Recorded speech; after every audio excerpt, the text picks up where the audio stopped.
Baseball is right here this weekend. Fox Saturday Baseball brings you the first place Toronto Blue Jays and the New York Yankees. With just over 3 weeks left in the regular season, it's Toronto starting play with a season-best 2.5-game lead atop the AL East. With that, we welcome you inside the broadcast booth with Hall of Famer John Smoltz, Matt Vasgersian. Great races throughout baseball as the season winds down. None better than the one we're watching here this weekend. And for Toronto, who hasn't been in the playoffs in a long time, I can only imagine a roster not filled with a lot of playoff experience, but this is the most confident team in baseball. The Yankees have to get their swagger back and find a way to cut into that lead. Maybe not a lot of postseason experience on the Blue Jays roster, but there is plenty of offensive muscle. 5 home runs in a win yesterday. They are the top run-scoring team in all the land. Well, if you're Michael Pineda and you wake up with a headache, you wonder why, but it's because you're facing this team that basically can punish mistakes. It starts with Revere. He has been outstanding in the second half, and then all those right-handed power hitters makes you feel like you're in Coors Field because they can throw up a crooked number. For Michael Pineda, keep it to 1 run or less unless you can get those clean innings. Jays have taken 9 of the first 13 head-to-head with the Yankees this year. Can they add to their lead this afternoon? We're back with the lineups and opening pitch coming up next.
Early 90s, they were the toast of baseball after becoming back-to-back World Series champs in the most dramatic fashion.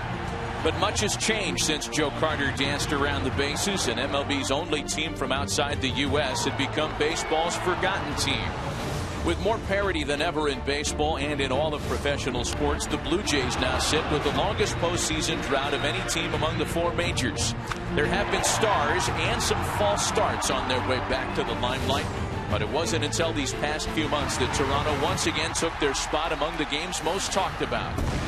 After an offseason that saw them bring in an MVP caliber third baseman and an all-star catcher back home, the real headlines came in July when they added a Cy Young Award pitcher and a franchise-changing shortstop. Now the Blue Jays enter the final weeks of the season with hope and promise. It's been over 20 years since Joe Carter touched them all, a goal this current group of Jays has well within their reach. And these Jays have been baseball's best since July 28th. Coincidence or not, when they went and acquired Troy Tulowitzki, the 5-time All-Star from the Colorado Rockies, Toronto's fortunes have taken off. Manager John Gibbons presiding over a powerful cast of characters, John, that is capable of putting up a lot of offense in a very short period of time. Yeah, you can tell a lot about the way the team and relaxed and how confident they are just by the way they show up. And they have the belief that no pitcher is going to be able to shut them down. And therefore, it translates into their own pitching staff knowing they don't have to be perfect. So it's coincided one and the other. Their pitching's been much better. Their hitting is outstanding, and they have a confident group. You saw the numbers there, how convincingly they have been, how convincingly good they have been since July 28th. Best record in baseball over that period.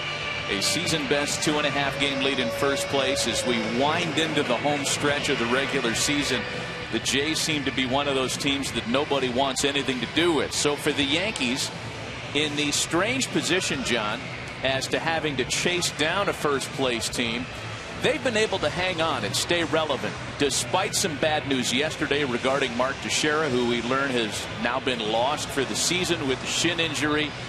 Despite an aging lineup, the Yankees are still very much in the position to dictate their own fates here down the stretch. They trail by 2.5, but this is the first of 6 left head-to-head with the team they're trying to run down.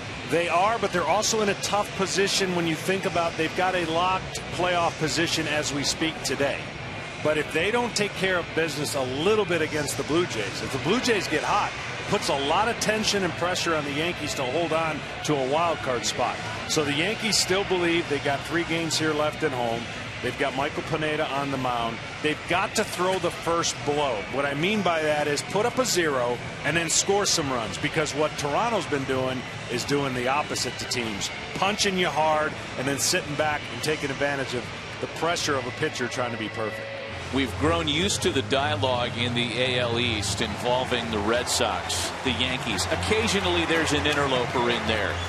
The Tampa Bay Rays, Baltimore, even these Jays.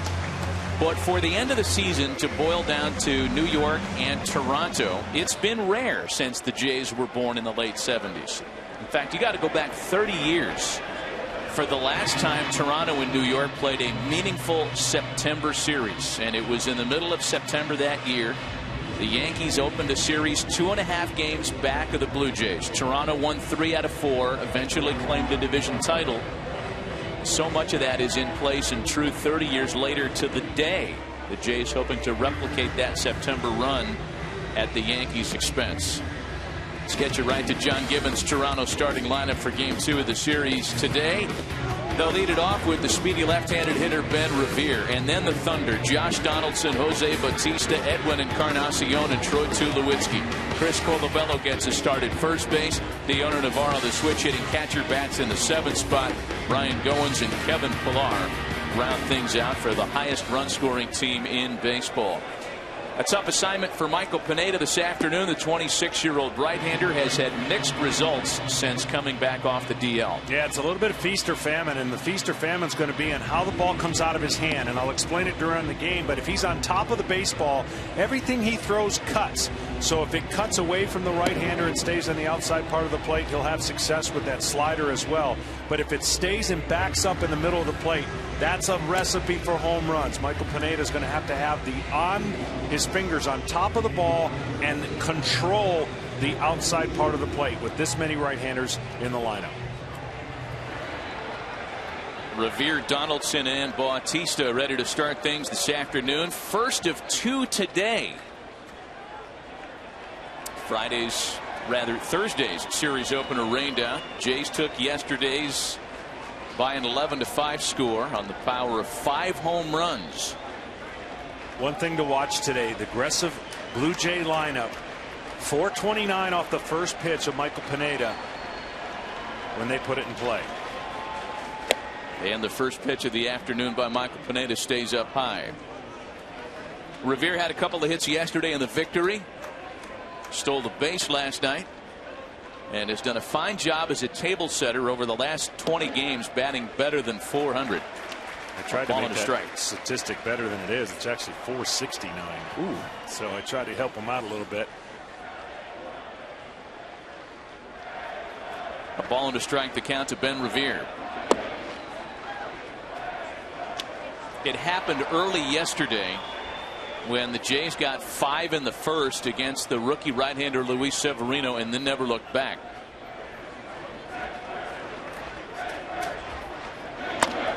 As Revere slaps a ground ball to second, Stephen Drew gets the start there today, and that's the first out of the afternoon. Good sign, really, to get the first hitter out. You got to try to do your best ninth inning approach if you're Michael Pineda. You've got to put up a 0 and get your team confident. His front shoulder, if it doesn't fly open, it gives him the ability to be nasty away. He pitched a very good game in Toronto against these Blue Jays early when the ball was coming out of his hand crisp. He was 3-0. And since the DL, it's been a little bit of a struggle in the crispness of that pitch. Josh Donaldson now takes a big swing at a breaking ball. Donaldson socked a 2-run home run yesterday in the first. He has been a first inning home run terror down the stretch. 38 of them altogether for Donaldson. And of note, 10 of his last 14 have either tied or given the Blue Jays the lead. Regardless of how you cut up his peripheral stats, his slash line, his defensive performance, the leadership intangible, he is the guy that most people pencil in as the front runner for American League MVP this year.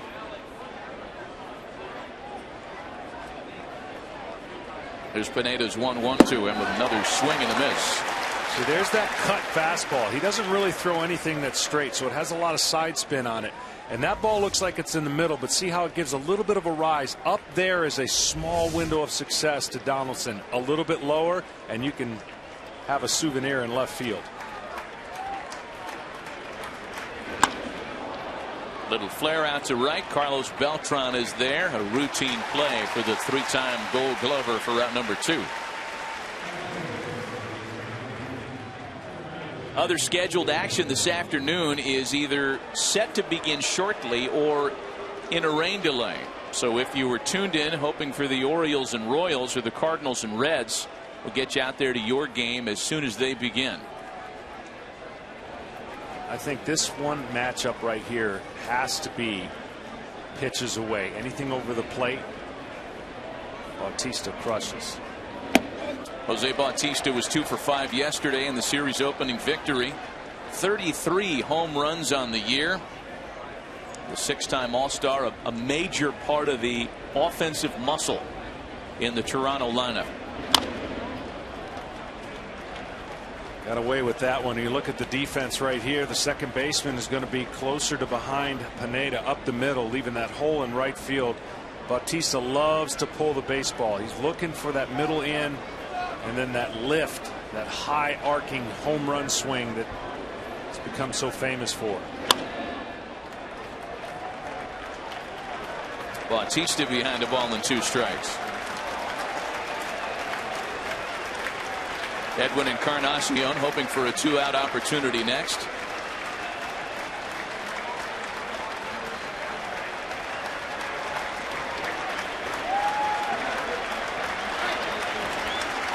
Pineda has what he wants from Brian McCann. His 1-2 pitch home stays upstairs. We talk about missing time, and for Pineda it was 25 games with the right flexor forearm strain. Still 2-2 to Bautista. See, that pitch right there has got to make more of a turn. You see how it just almost cement mixes up. Now, luckily it was up enough, and you can see he just misses this pitch. That ball's supposed to turn towards McCann's right knee, and all it did was spin over the middle. When he gets in trouble, it's that pitch doesn't make a turn.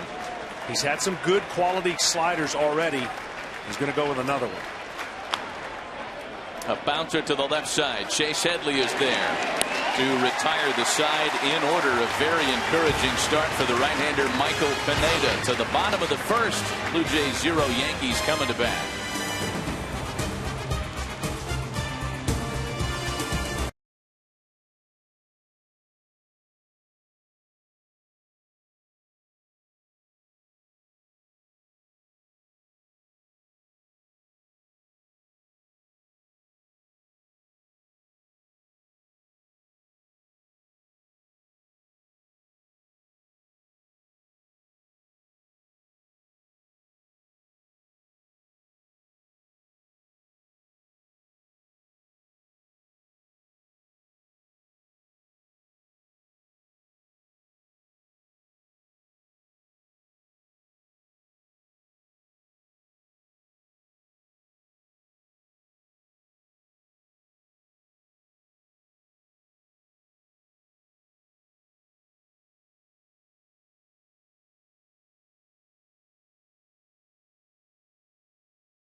order in their half of the first. Time for the bottom of the first inning, and time to take a look at Joe Girardi's New York Yankees starting lineup. A bunch of all-star appearances up top in Jacoby Ellsbury, Brett Gardner, and 8-time all-star Carlos Beltran. Brian McCann bats cleanup this afternoon.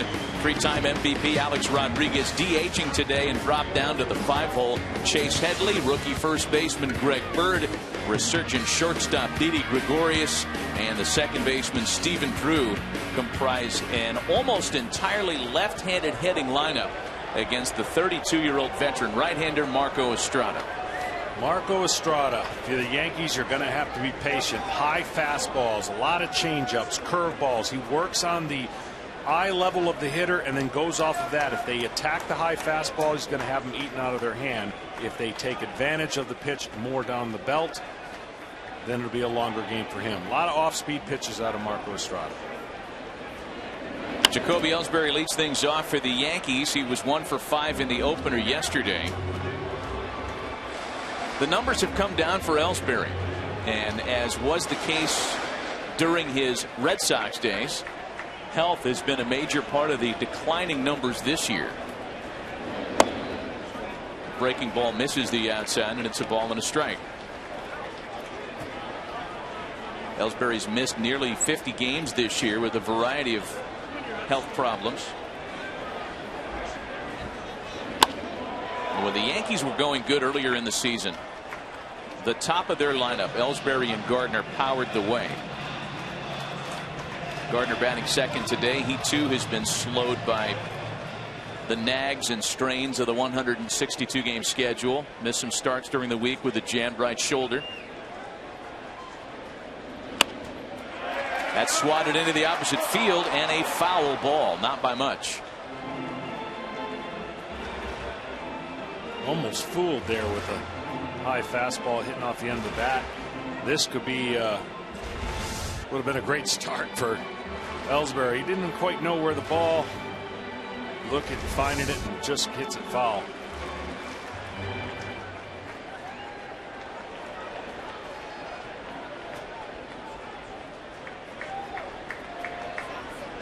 So a ball and 2 strikes to Jacoby Ellsbury. For Marco Estrada, by the way, he's coming off a win his last time around Sunday against the Orioles.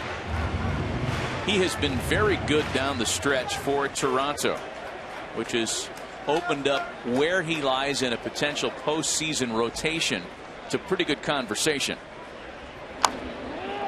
Ellsbury bounces that to first. Colabella will do it himself, and there's one away. Well, he and Navarro have been taken off. You won't see them shake their head too much. They're in good rhythm together. They like the combination of Navarro working him through the game.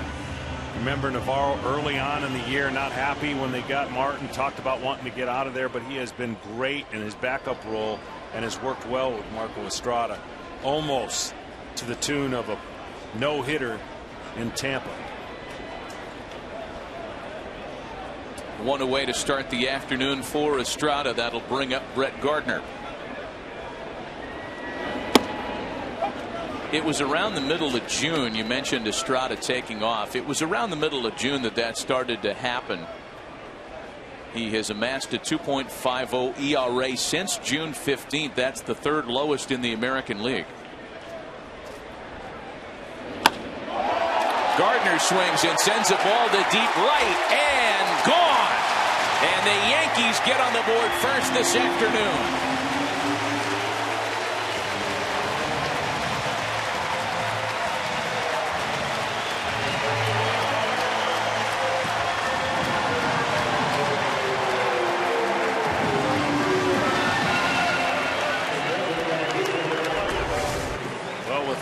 The ability to throw in, up, down, change speeds. You got to take advantage of the pitches that are given, and the patience of Gardner on that pitch right there deposited it. Swinging the bat much better of late.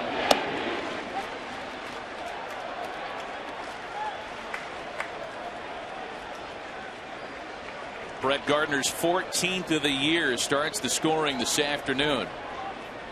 The 0-1 to Carlos Beltran is in for a strike on the corner to put him behind 0-2. That's 126 home runs by Yankee left-handed batters. No team has gotten more from its left side of the plate. They make no mistake, that's where the Yankees make their living. The short porch in right. The power of hitters like Brian McCann. Even the switch hitter Carlos Beltran.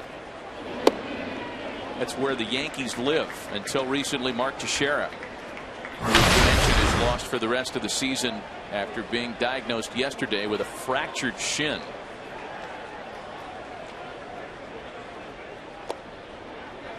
It's the way Joe Girardi has approached Marco Estrada today. The only true right-handed hitter in the Yankee lineup this afternoon is Alex Rodriguez.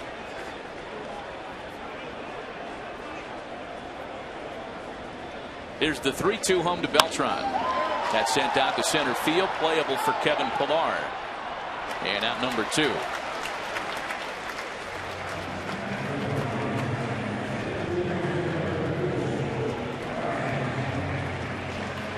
So 2 gone here in the first, and that'll bring in Brian McCann as we take a look at the 4 keys to the game. Well, Toronto, you got to keep punishing other teams' mistakes, and that primarily is the pitcher. And Pineda on the opposite side of that needs to own the outer half of the plate. So far so good start for him, and better start for the Yankees. Yesterday's heavyweight fight was a knockout in the first inning. Seemed like 5 runs off of a good young pitcher of Severino, and the Yankees never could crawl back in against David Price. 7-time All-Star Brian McCann was hitless in the opener yesterday. 25 home runs, the most among major league catchers this year. And it's a 2-ball, 1-strike count for Marco Estrada. And why I said the Yankee hitters will have to be patient is because of this approach that Estrada will throw a changeup at any time or a curveball behind in the count. And you're just going to have to seek out and use the patience of the hitters. Popped him up. Out into left for Ben Revere to retire the side. The Yankees get on the board first, however. Brett Gardner's 14th of the year makes it 1-0 New York.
Today's telecast is sponsored by Black Mass from Warner Brothers Pictures, in theaters everywhere September 18th. Well, this is the 14th meeting between the Yankees and Blue Jays this year, and only the 3rd time in those 14 games that the Yankees have gotten on the board first. Brett Gardner's solo shot doing the trick. Top of the 2nd inning, and Michael Pineda goes to work on Edwin Encarnacion. Troy Tulowitzki and Chris Colabello. Hot shot to third. Chase Headley's a former Gold Glover. Gets it over to Bird in time for round number 1.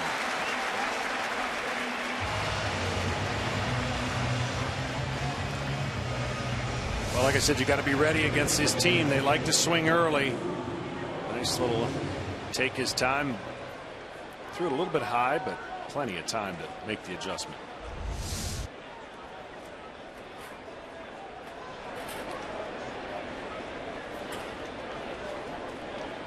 So 1 gone now for Troy Tulowitzki. A couple of hits and an RBI yesterday in the opener.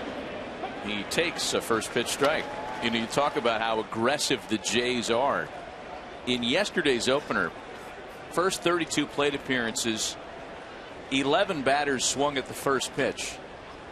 And those numbers have stayed pretty consistent over their last few weeks. Just under a third of the hitters take a hack on 0-0. But what they're very good at, and that's why they put up some of the numbers they do, they're also patient. I know that sounds opposite, but when they're aggressive early, they don't stay aggressive the entire at bat. They're still looking for pitches to handle in the inner part of the plate, and they adjust from pitch to pitch.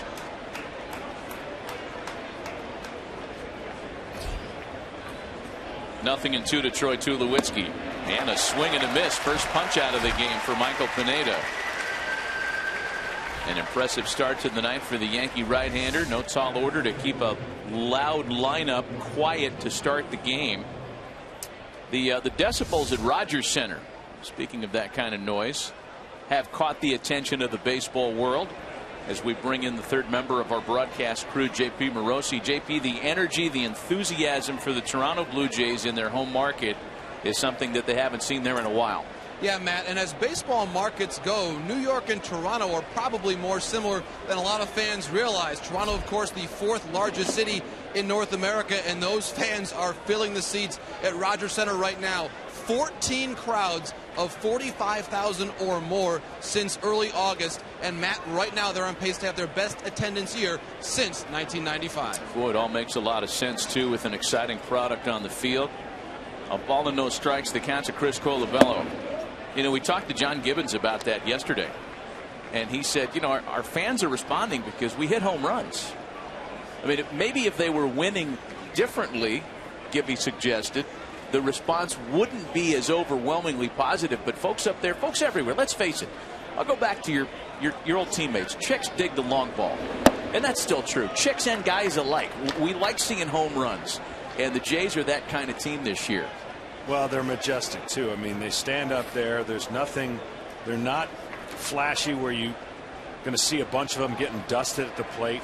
They just take care of business, and they launch. I mean, that ball, the balls they hit in their stadium, I mean, that center field, restaurant, the upper deck, the third deck, and left field, I mean, they just, that's what makes you feel like this is one of those nationally put together softball sluggers team that you're watching a display every time they come out to the field. 3 balls and a strike to Chris Colabello. He's hit 14 of them this year, and now it's a full count, 3-2.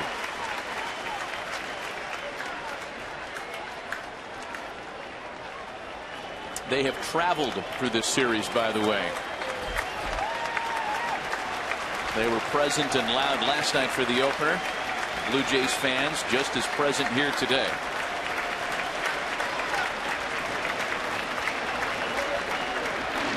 Six up, 6 down for Michael Pineda to start the afternoon.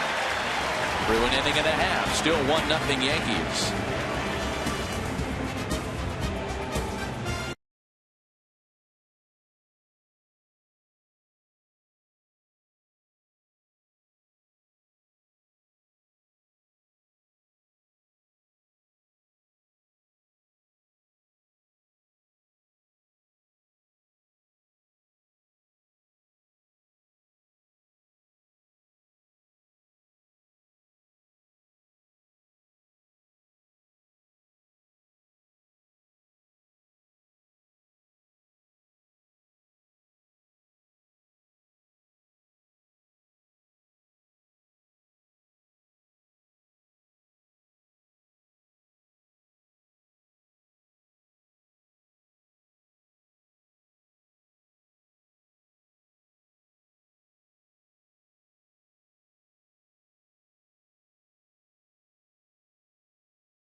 Today's telecast is sponsored by Chevrolet. Find new roads. Back with Hall of Famer John Smoltz and John Paul Morosi. Matt Vasgersian in the Bronx, where the Yankees have a 1-0 early lead over the Blue Jays. Alex Rodriguez leads off the home second. It'll be Rodriguez, Chase Headley, and Greg Bird for New York. Sure, A-Rod's glad that he's going to see some pitches up today. Yesterday, not so good. 4 strikeouts. Price had his way early with them, and not a good day for A-Rod. Yeah, his second 4-strikeout game of the year. A-Rod hit third yesterday. He flip-flops today with Carlos Beltran. He's in the 5-hole. There's a little fly ball out to center as Kevin Pillar makes the catch. One away for Marco Estrada, about whom John Paul Morosi had a chance to visit with John Gibbons. Gibby, maybe a mislocation there to Gardner for Marco Estrada, but what has he meant to your pitching staff all season long? Oh, John, he's been huge. He really has. I mean, we didn't really know what we were getting when we acquired him from Milwaukee, but I can't say he came out of nowhere, but the way he's pitched it's been great for this team. Looking ahead to Game 2, Marcus Stroman, season debut. What do you expect? Well, we're not sure what to expect. You know, he was supposed to be our opening day starter this year, and then the injury, of course, and every time he goes out there, he's a great competitor. He's got a chance to do something special, you know. So, but you know, with what he's gone through this year, it's still up in the air with what could happen. Thanks, Gibby. Best of luck. You're welcome. Yeah, Marcus Stroman gets the ball in Game 2 with a doubleheader, and it's a widely anticipated season debut for a young guy who, as Gibby mentioned to John Paul, he was scheduled to be their opening day starter. Had a terrific coming out party last year. Blew out his ACL in camp. 22nd overall pick just a couple of years ago. A guy who John Gibbons has described as someone who pitches with a chip on his shoulder because he's a smaller guy, not what they look like, quote unquote. A Long Island native who's going to make his season debut in a pennant race at Yankee Stadium in the middle of September later tonight. Yeah, he gets the most out of his body. There's no doubt he utilizes it about as well as anybody. And for the Jays, when we talk about all the offense, when we talk about all the things that they're capable of doing, I mean, I think what goes unnoticed is what kind of rotation will they look like once they get to the playoffs, and where do all the pieces fit? Well, you know where David Price is going, but then after that, it could just about be anybody. Yeah. Yeah, Stroman is taking the rotation spot of Mark Burley this weekend for a variety of reasons. Burley has struggled his last handful of starts. He's never particularly enjoyed Yankee Stadium. That's well documented. And the Jays are using that as a really nice opportunity to get Stroman back out there.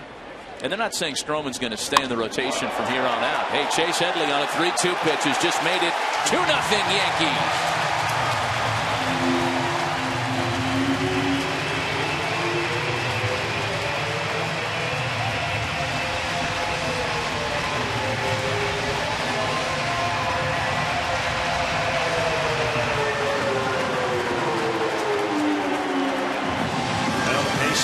Working the count, 3-2 pitch, got one he liked. Right over the middle of the plate. I would say here it's pretty easy to tell if you're a left-handed hitter if you got it or not. There's a couple times you drop your head and you find out the ball went over your wall, but hitter's paradise in right field. Last time Estrada faced Bird, he gave him a bevy of changeups. You see right there, left-handers 127 of them leaving the yard. Adding on to that number we talked about a moment ago. Here's another left-handed bat, Greg Bird, who's got a 1-1 count now. A disturbing trend for Marco Estrada. That's 9 home runs allowed in his last 6-ish starts, this being the 6th here this afternoon. 1-2 to Bird. Well, when a guy lives upper tier of the strike zone and relies off the aggressiveness of the hitter and changeups and curveballs, when the hitter can wait it out and get the pitch he wants, he's more of a fly ball pop-up pitcher than anything else. There's the high fastball. He's had 61 opportunities for double play balls and only 3. So that tells you he doesn't get a lot of ground balls. It's more via the strikeout, weak pop-ups, just missing the pitch. And to a hitter, everything up looks really good. He doesn't overpower you with velocity, but it's the deception, and he's really working with Navarro to try and dissect the hitter off of the previous pitch. There was a high fastball right there. He could drop a curveball here if he wanted. Or the changeup. The 2 quadrants up and then down. First strikeout of the afternoon for Estrada.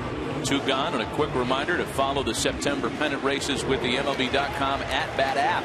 The #1 app for live baseball. Live look-ins, highlights, replay reviews, scores, StatCast, radio broadcasts, and more. Get the MLB.com at-bat app now. 2 gone for Didi Gregorius, who smacked a 3-run home run in the opener yesterday, his 9th of the year. At the time, tightened it up to a 9-5 ball game before Toronto would end up hanging an 11-5 victory. Gregorius has been a major reason why the Yankees' bottom of the lineup has been among the most productive in all of baseball since the All-Star break. We'll have more on him as we continue. Here's a little pop into shallow center, and it's Tulowitzki that knocks Pilar over. They say the out was recorded.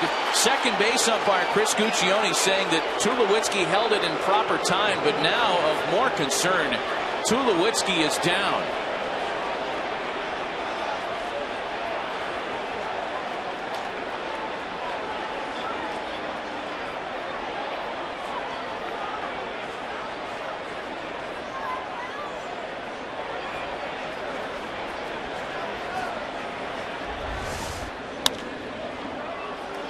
At this point, you can see second baseman Goins has got it, and then the shortstop runs off, and then just almost like a stinger in football, he gets hit right in the back awkwardly, and then just almost drops down because of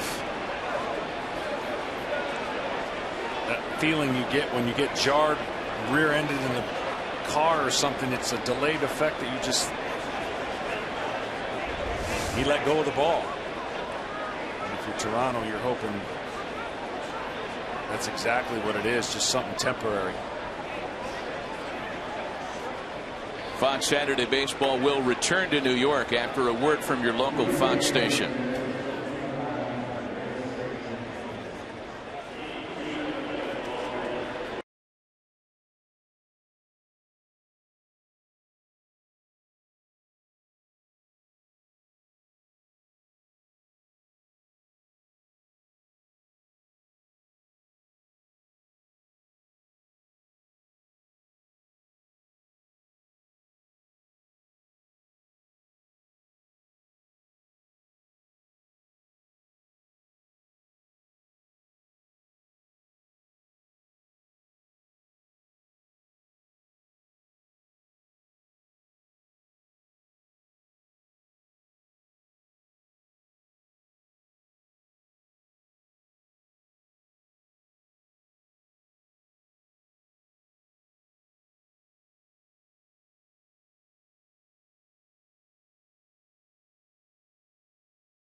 2-0 Yankees after a pair of solo home runs early this afternoon. Michael Pineda has retired all 6 Blue Jays that he's faced, and he'll go to work on the bottom third of the order here in the top of the inning.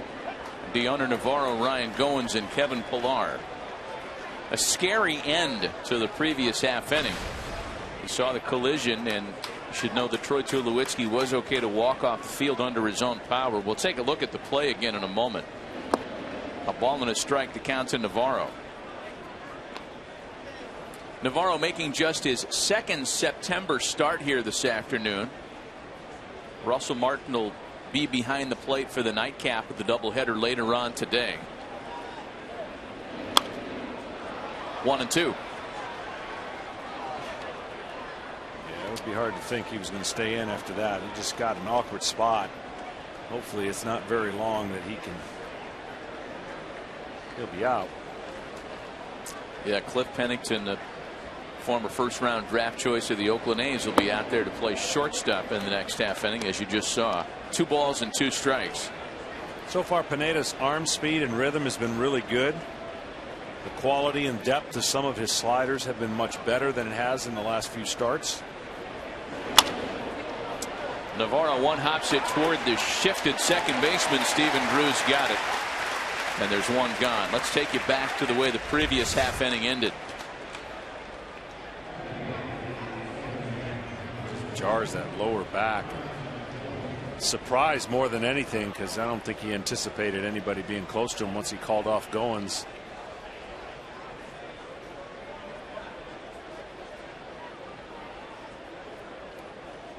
Clearly see that Tulowitzki caught that ball. He dropped it on the transfer there. In real time, it looked like the ball may have popped free, and I think Joe Girardi was wondering about that until he got word from his video guys that, in fact, Tulowitzki did make that catch cleanly. Things going so good for John Gibbons' Blue Jays. The last thing he wants to think about is an injured superstar. Here's Ryan Goins, who sends a flare out to right that'll drop in for the first base hit of the game for Toronto. That was a weird one for Beltran. That ball was hit funny with funny spin and actually changed directions. Looked like it was going to carry and then actually fade down, and Beltran pulled up at the last minute.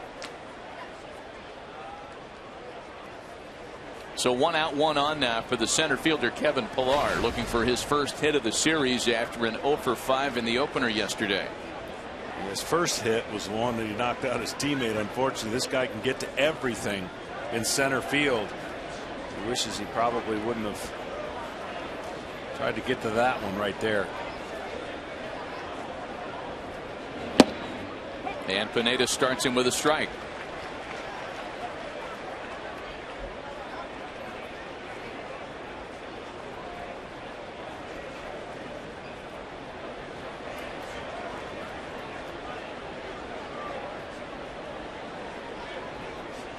Goins has 2 stolen bases in 3 attempts this year. As Pillar checks his swing that time, it's a ball and a strike. We mentioned the doubleheader and the second game on tap later on today. It is a rare single admission doubleheader. In fact, so rare, it'll be the first in, quote, new Yankee Stadium.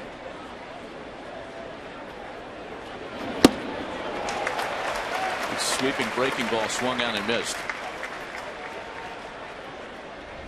Well, controlling the glove side or away to a right-hander so far are very good for Pineda. His firm fastball / cutter, it really is a cutter, and then he sweeps the breaking ball, gives him the arsenal that can go through these right-handed hitters. And he strikes out Kevin Pillar. That's 3 strikeouts for Pineda the first time through the order. Well, this is the turn and tilt that you need against a good right-handed hitting team. Smaller dot there when the seams come together in a spin. The bigger dot means it's backing up and you're not getting it back. So Pineda and all his abilities early on in the season, he was really good with all of these pitches. He's hit a lull in the second half a little bit, but when they need him the most tonight or today, they're going to need this kind of performance. As I'm sure Girardi's already thinking about how to shorten the game when you're facing the Blue Jays And Batanzas and Miller haven't been used in a day or two. Ben Revere takes strike one. Yeah, the Yankee bullpen is deep. They're carrying 13 relievers. Yet Joe Girardi sticking by his season-long philosophy of not using anybody in 3 straight games. And when you're faced with a doubleheader in late September and a 2.5-game deficit in the division, I'm sure the temptation has been there for Joe to bend the rules a little bit. Absolutely. He has to win one of these 2 games. There's no way that he can come away getting swept in a doubleheader. So one of these 2 games he will be forced to use Batanzas and Miller at least 3 innings, I would think, unless the score indicates otherwise and Pineda's just rolling. He has been rolling so far early this afternoon, trying to strand a 2-out base runner. 0-2 to Ben Revere. A ball and 2 strikes.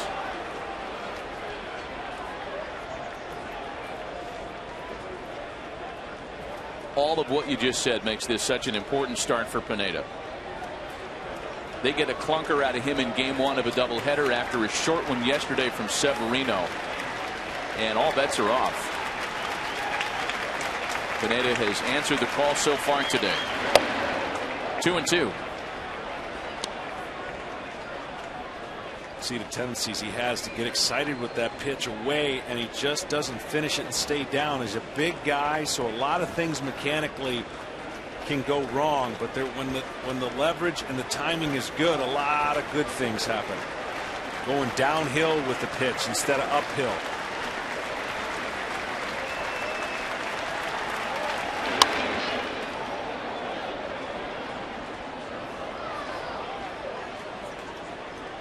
If you take a few really abbreviated starts out of his line, I mean, you know, if ifs and buts were candy and nuts, I know what I'm doing here. And if Michael Pineda had been able to stay healthy this year, we'd be talking more about his strikeout to walk ratio. Yeah. Which is the best in the American League this year. He has had flashes of brilliance this season, including a 16 strikeout game against the Orioles back in May. And Ben Revere very patiently has come back from an 0-2 beginning to fill the count at 3-2. And I don't want to make this statement sound like he doesn't know what he's doing, but when he has it that day and the rhythm of everything, it's going to be that kind of day. When he struggles with release point and his mechanics, that cutter has no consistency to it, and the slider is flat. Big 3-2 pitch on its way. There goes the runner. Revere slaps it into the opposite field. Gardner comes on to make the catch. Brett Gardner had Revere defended in the perfect spot. Canada holding its breath to see if their 5-time All-Star shortstop will be okay.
2-0 New York, bottom half of the third. The Yankees send up the bottom of their order Stephen Drew, followed by the leadoff hitters Ellsbury and Gardner. A couple of solo shots so far today for New York, and a change up the middle for the Jays. As we mentioned, Cliff Pennington will be inserted into Troy Tulowitzki's spot in the lineup. He'll take over at second, and Ryan Goins will shift over to play shortstop here.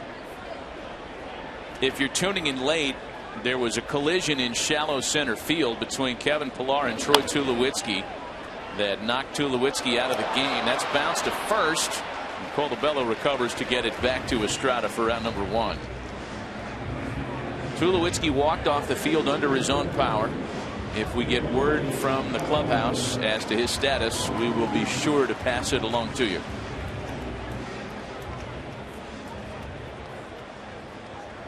So 1 gone now for Jacoby Ellsbury.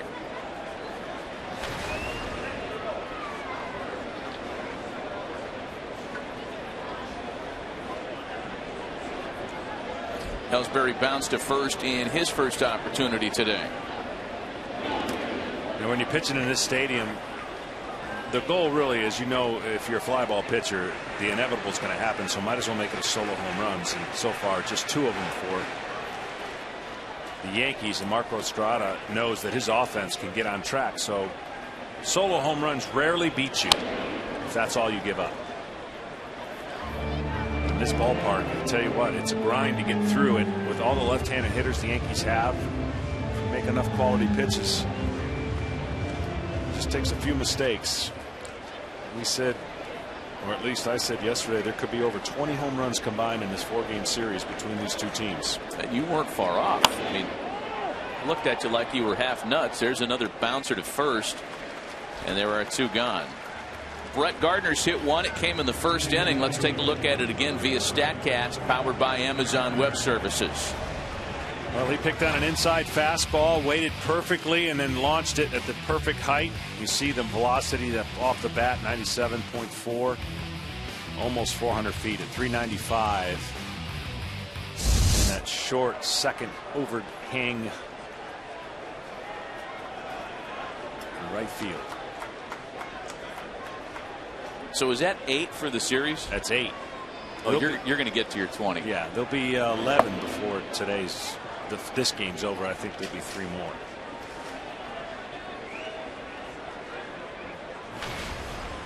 These are the 2 top run scoring teams in all of baseball, after all. However, you have to go a little bit deeper to learn how powerful Toronto's been, because the difference between number 1 Toronto and number 2 New York is significant. It's not like they're tied at the top. I mean, it's Toronto and then everybody else. Yeah.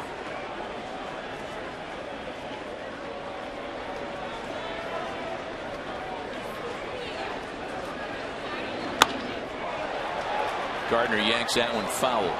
You're almost tempted as times as hitters up here against Estrada and waiting and sitting on a changeup, because you almost feel like he's going to give you 1 at bat.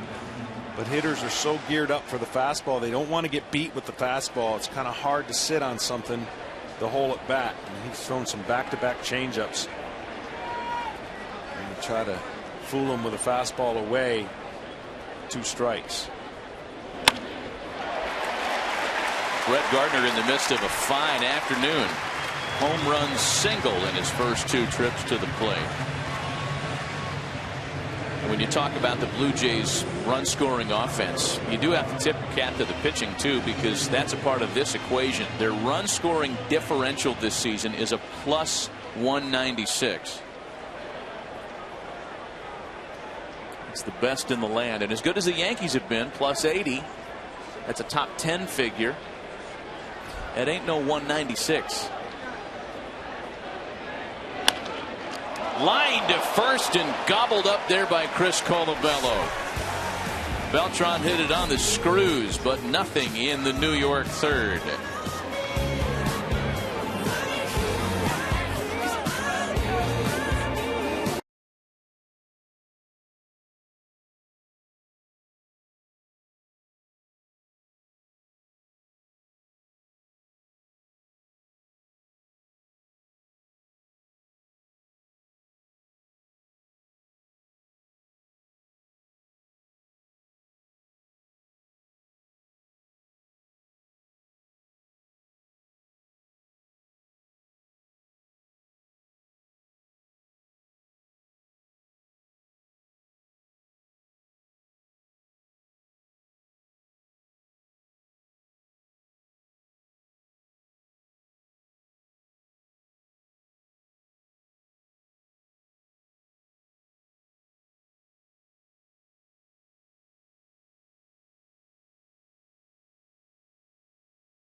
Today's telecast is sponsored by Bank of America, who invites you to keep sharing your favorite baseball memories all season long.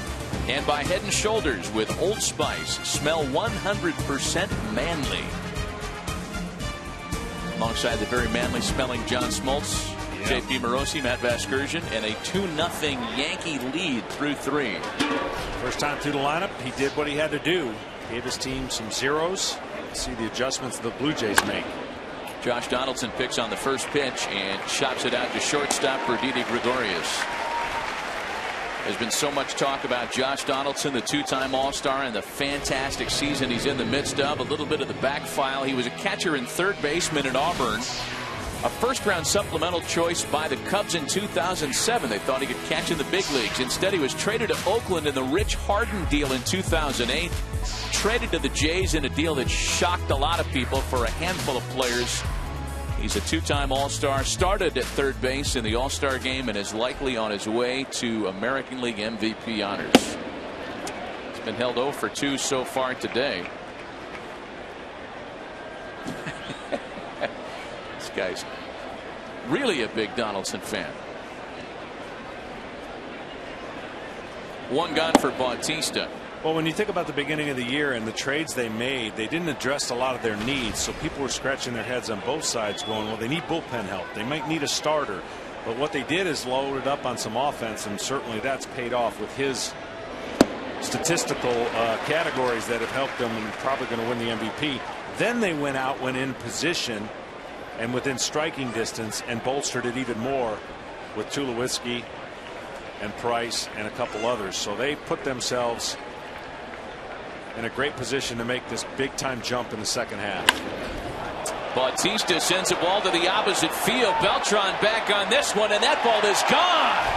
That is not where Joey Bats usually hits him. A rare opposite field home run for the man who since 2010 has hit more home runs than anybody in baseball.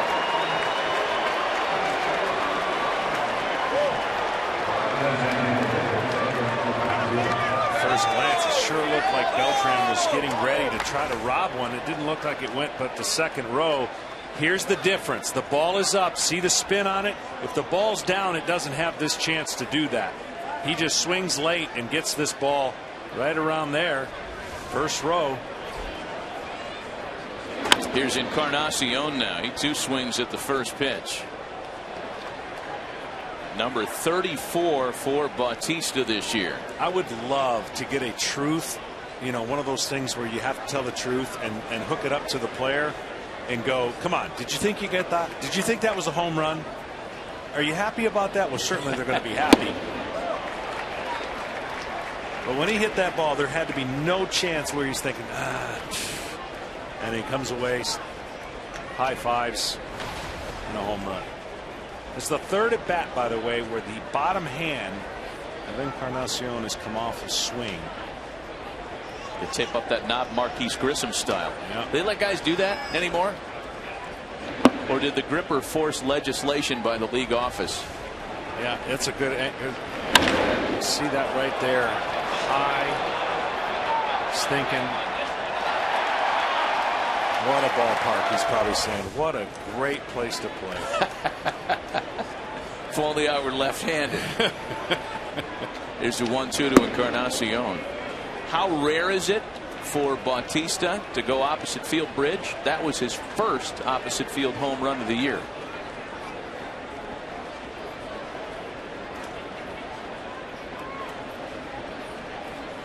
And if you want to go back even farther still, he's hit 6 to the opposite field his whole career. Well, that's 3 home runs. There'll be 6 again today. That's 12 in 2 days. This is what I'm thinking out loud. You're going to get there. You want to revise your number, make it 30 or 40? Well, weather could have some impact later on the way the ball travels.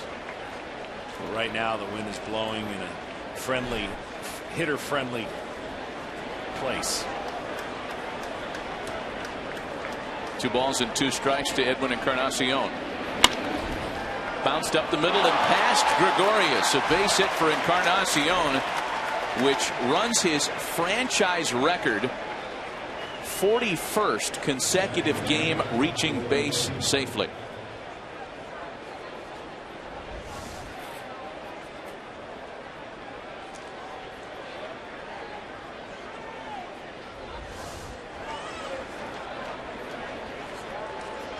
So with a run in, one away, and a man aboard, it's not Troy Tulowitzki. As you can see, Encarnacion's streak topped Carlos Delgado's number last week. It's Cliff Pennington batting here, making his first plate appearance of the afternoon. Came on defensively, or came on after the close of the inning when Troy Tulowitzki was injured. He'll send a drive out to center that's corralled by Ellsbury.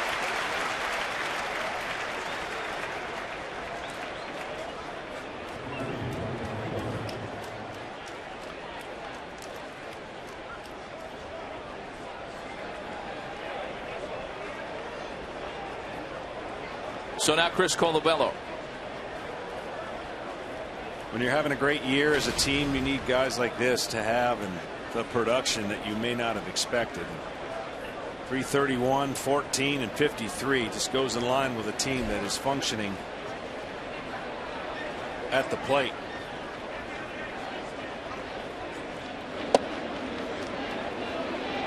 And Colabello has been a nice weapon. He doesn't play every day. John Gibbons works Justin Smoke into that first base spot on occasion. But Colabello's been hot down the stretch. Last 23 games, batting over 400. Driven in 15 runs over that period.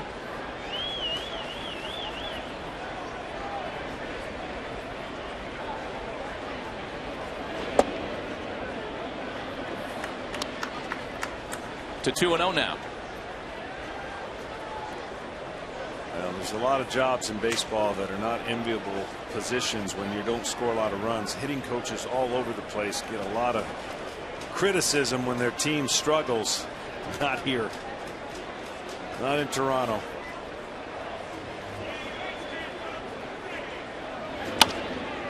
And he hits that vacated hole on the right side. Encarnacion will stop at second. Chris Colabello saying, put the shift on me, and I'll just take what you're given. Just kind of back end going one way, and a little weak ground ball to where the second baseman normally would be, but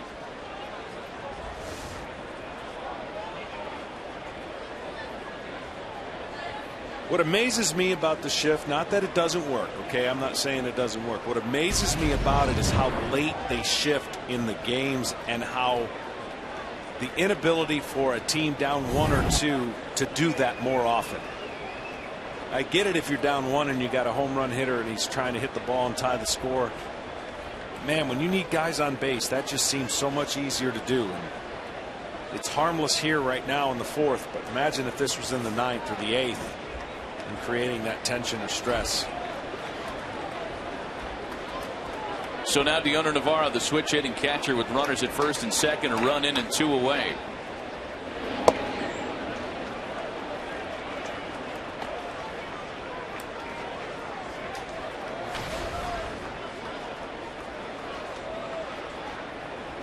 Navarro, one of the few guys in this roster that's had some playoff experience as they come down the stretch. Even that man right there, with all the damage he's done, Bautista, never experiencing it with the Blue Jays.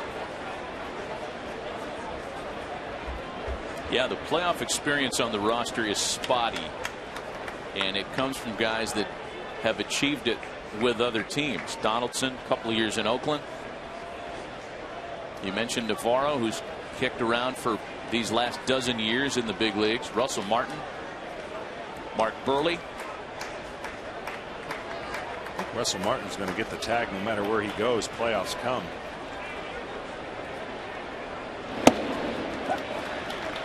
One and one. He was here last with the Yankees when they were in the playoffs. Went to Pittsburgh, and of course they had that huge drought. Turned them into the playoffs. Yeah, why not? Let's go back home and end that 20-some plus drought. Yeah, he was a young player in Los Angeles when the Dodgers went to back-to-back NLCSs.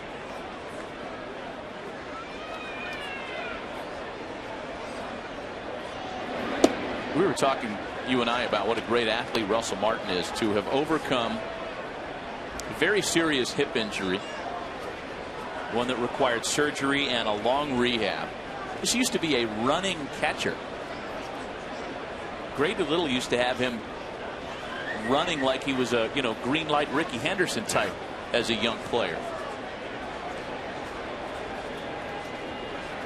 To play some second base for you, as he has sparingly this year and wanted to do for the World Baseball Classic's Canada squad in the last running of that tournament. 2 balls and a strike, the count to the guy catching the first game today, Deoner Navarro.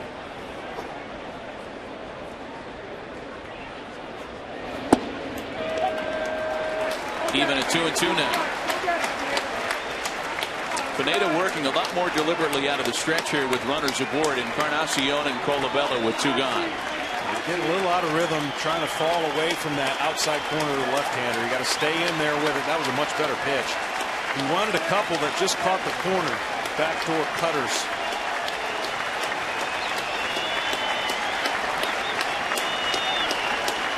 Out of the stretch again is 2-2.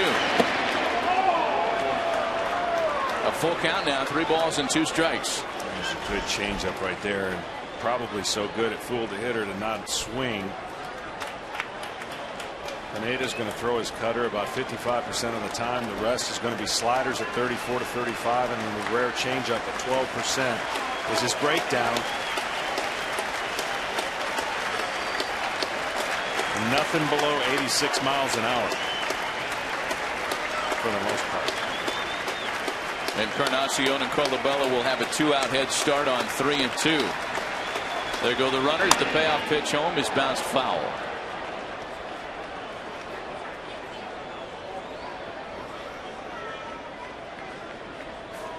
We talked about the Toronto Blue Jays as if they were in the playoffs. What would their rotation be like? And they have probably a lot of options. If Nathan Eovaldi gets healthy, all of a sudden the Yankees have a formidable rotation where you start thinking, Tanaka survived everything that everyone thought he wouldn't. Eovaldi has developed into an elite pitcher with the emergence of his split. Pineda, when healthy, can be as nasty as they get. Severino, with the exception of last night's clunker, has been brilliant. Pineda to try it again on a full count pitch. Here is his next payoff to Navarro, and he loses him on ball 4. A rare walk. Pineda having his trouble this inning. The home run, a single to Encarnacion, the 2-out base hit by Colabello, and then the walk to Navarro that loads the bases. Yeah, just a little impatient with himself. You could see in a couple pitches he's talking to himself, stay back, with a big guy on the mound, trusting your body and your mechanics. Just rushing it just a hair, and that's what this lineup can do. I mean, certainly this is the bottom part of the lineup, so you'd like to take your chances with the bottom part rather than the middle of that 2, 3, 4. Ryan Goins started the day in the midst of a 1 for 15. He did single back in third, puts the first pitch in play here, and Pineda gets out of the jam. The Jays get a run on the Bautista home run, but leave them loaded in the 4th.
Brought to you by Chevrolet, the official vehicle of Major League Baseball.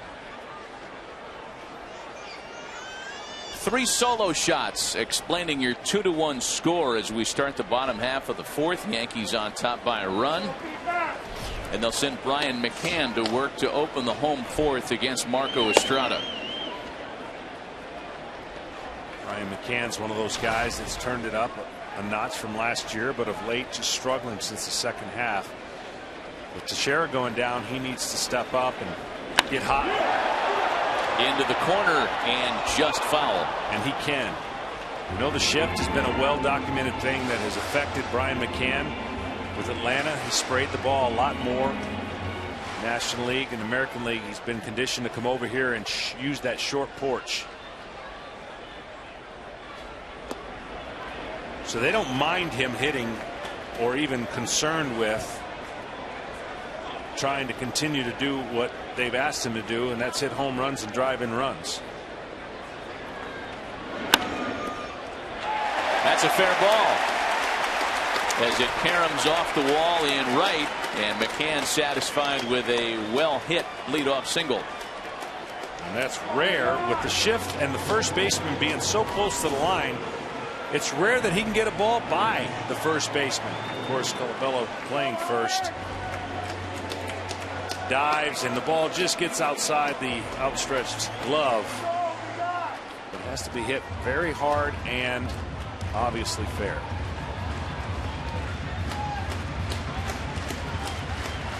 So now Alex Rodriguez, who again is looking for his first hit in the series.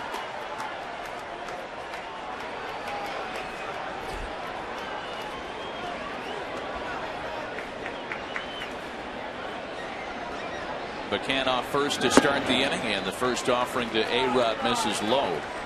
You know, you talk about how the veteran guys like McCann, like Alex Rodriguez, will need to put back some of that lost punch with Mark Teixeira being gone for the rest of the season.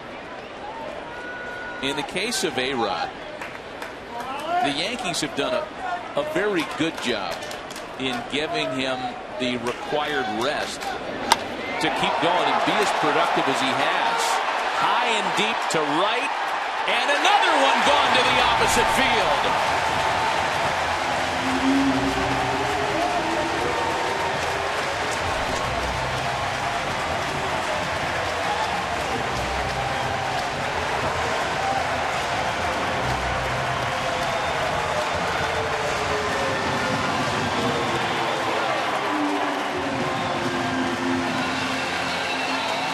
They got adjusted statistics for everything in baseball with the analytics, but I would pretty much guarantee you this is one of the few parks in baseball that this is a home run. But we're at that few park, and what A-Rod can do is stay on the ball with his length and his power, hit what would be a routine fly ball anywhere else out of the ballpark and smiles. I'm telling you, can't feel any better for a hitter.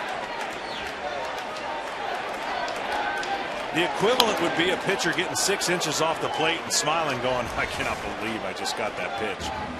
Fastball down, little fly ball, and you can tell right away from. But that's unbelievable. Yeah, I mean, it is just going to right today. And for Alex Rodriguez, his 5th in his last 10 games, number 31 on the season. Makes it 4-1 New York.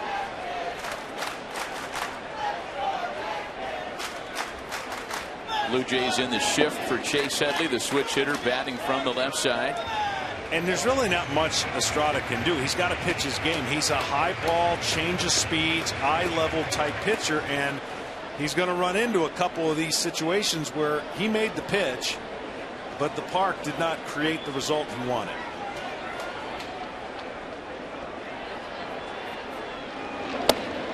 You know, for Alex Rodriguez, as Headley strikes out, he had hit just 2 home runs before this little mini binge where he's hit 5 and 10. And it gets us back to what we had discussed a moment ago. Joe Girardi and the Yankee staff have done a terrific job in giving him a blow every once in a while. It was easier when you had Mark Teixeira here.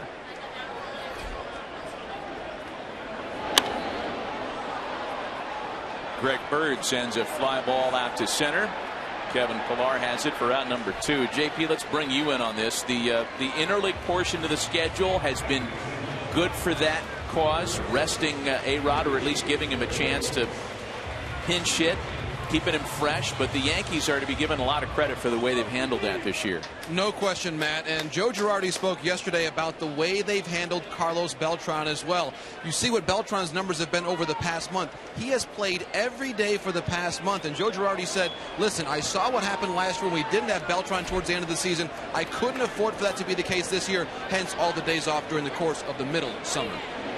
There's Didi Gregorius now, and he takes a strike. You know, you could say that same thing, John, and have that same conversation in regards to how the Yankees have handled their pitching staff this year. Luis Severino's the great example. They kept his minor league innings in check. They knew what they had. They were hoping for an opportunity to use him at the big league level, and they've gotten that with no discussion about innings limits and not pitching in the postseason. Alex Rodriguez's home run has made it 4-1 New York.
Races in true HD quality on MLB.TV Premium. Watch every out-of-market game live on more than 400 supported devices. Real-time highlights, live look-ins, pitch tracking widget, and more. Visit MLB.TV today.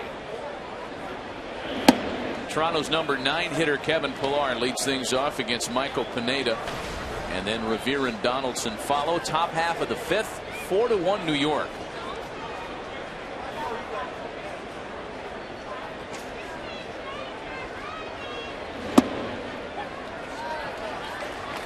Pineda knows his task coming into this game was to try to get him 3 runs or less and get 6 innings and then turn it over to the pen ideally. And he gets through the 5th here unscathed. I think there's almost a guarantee that Batanzas will get in this game. Pillar into left center. Ellsbury is there and with a hop to the finish makes the catch. Well, if you're just tuning us in, it was earlier this afternoon that the Blue Jays watched a scary moment. Troy Tulowitzki and Kevin Pillar colliding in shallow center field. It didn't look like a jarring blow, but based on Tulowitzki's response, and he spent considerable time on the ground before walking off the field under his own power, there is cause for concern. We've received no update from the Toronto trainers table. If we do get word from the clubhouse, John Paul Morosi has been dutifully bugging everybody in blue down there for word, but nothing yet. Cliff Pennington has taken over in Tulo's absence. So here's Ben Revere now with one gone.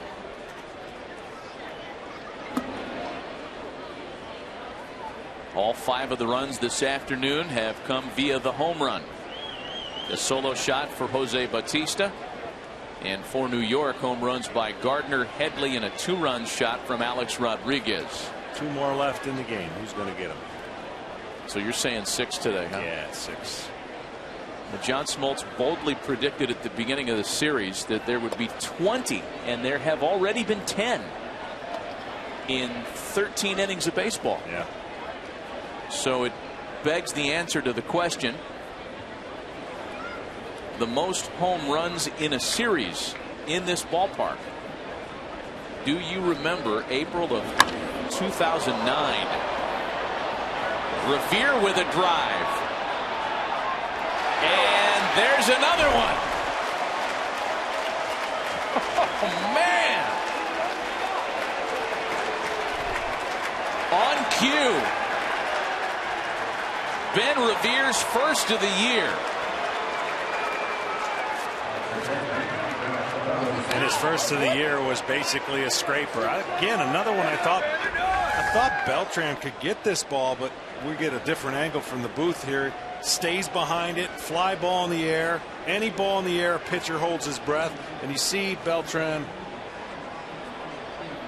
and then Pineda go, you gotta be kidding me.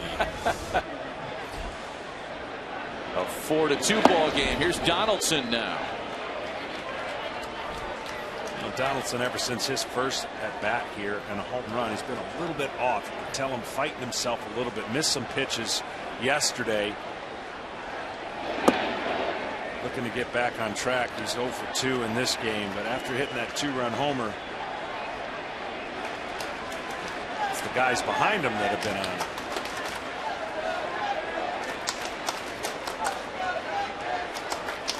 A ball and a strike to count to Josh Donaldson. I want to revise the Revere home run total. That's his first as a J. He had gone deep as a Philly earlier this year. Same kind of park. And to the point, only 4 in his career. Hope that doesn't put him in a slump. Turn into Willie Mays Hayes. Yeah.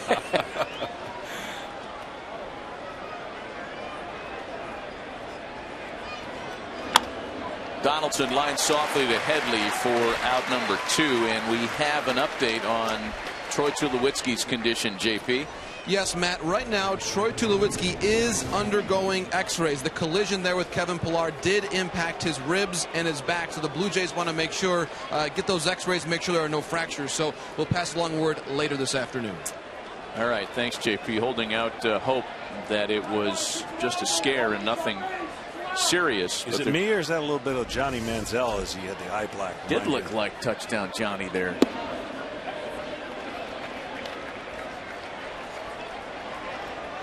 NFL kicking off. Set your fantasy lineup, Mr. Small. I know you already have. No, I'm not. I'm not even close. So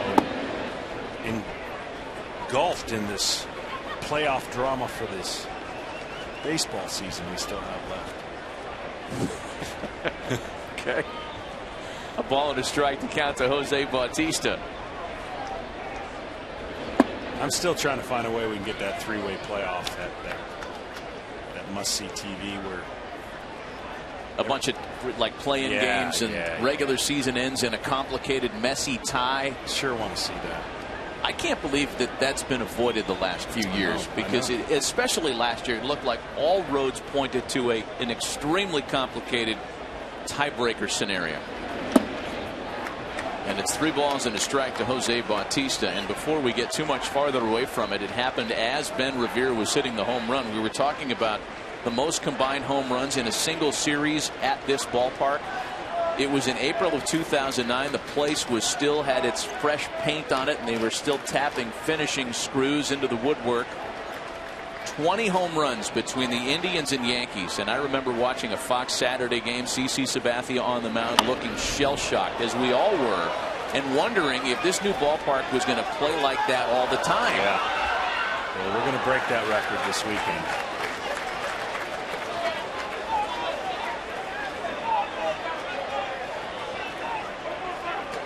These are the perfect two teams to do it.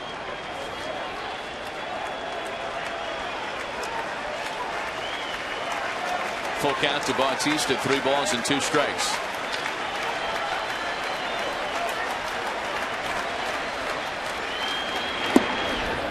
Ball 4.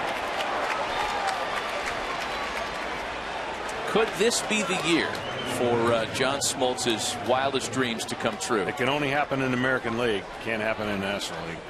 National League's done. It's over.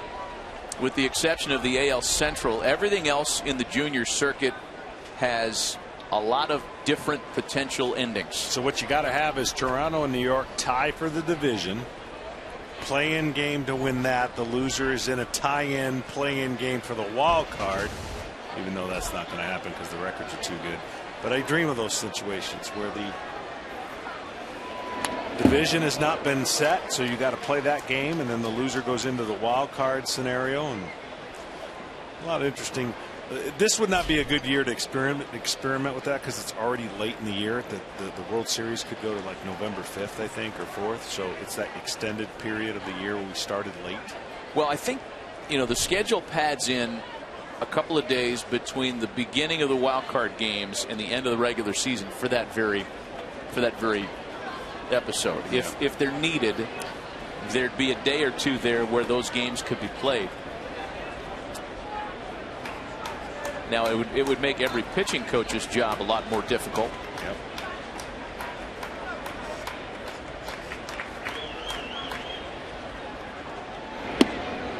The 0-1 to Encarnacion's in for a strike. Much to Eddie's dismay.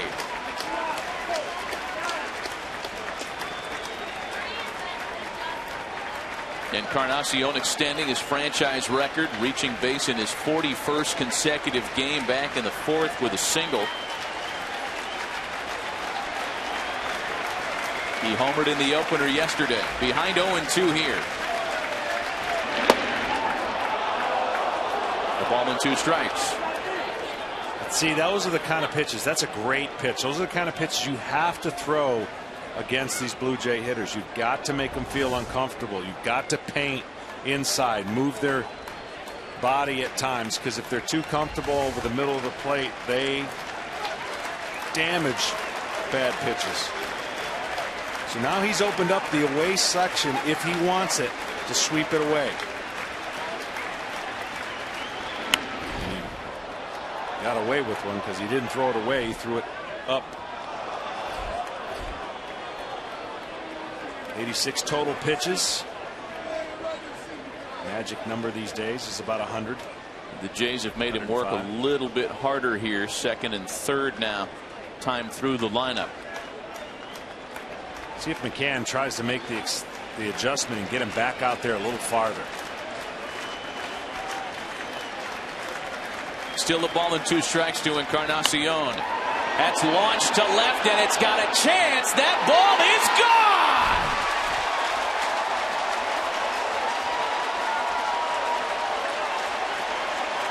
Didn't get it out there. He tried. McCann tried to entice him to pitch this slider away. Talked about it in the beginning of the game. He's got to command the outside part of the plate and sweep the balls away from these right-handed hitters.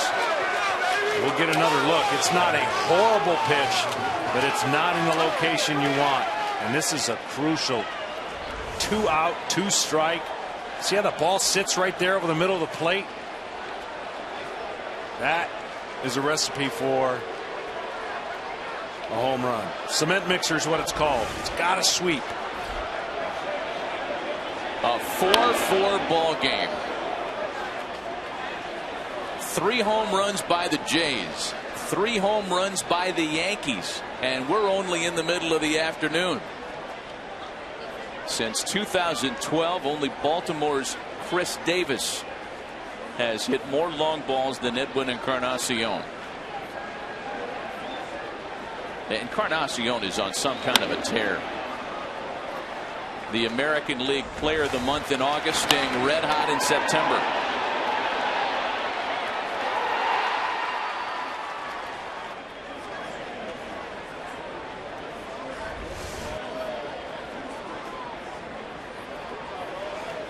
The last time Michael Pineda allowed 3 home runs in a game, rather, it was against the Blue Jays back in 2011.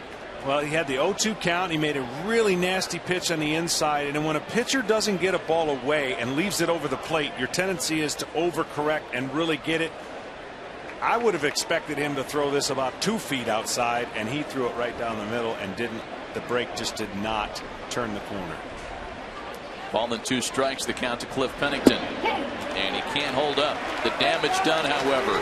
A 3-run Toronto 5th on a pair of home runs, and we are all tied 4 apiece.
Today's telecast is sponsored by the Lincoln Motor Company and the entirely new Lincoln MKX. Follow the September pennant races with MLB.com at bat, the #1 app for live baseball. Enjoy live look-ins, highlights, replay reviews, scores, StatCast, and more. Get the MLB.com at bat app now.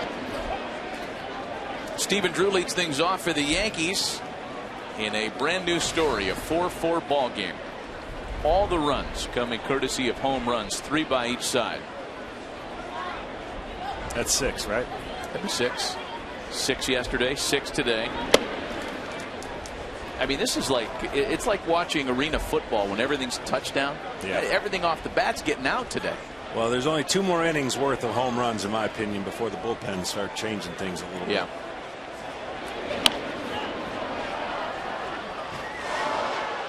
Ball and 2 strikes to Stephen Drew, who's hit 17 of them this year. There's another game on tap today as well, and I want to revise the earlier note.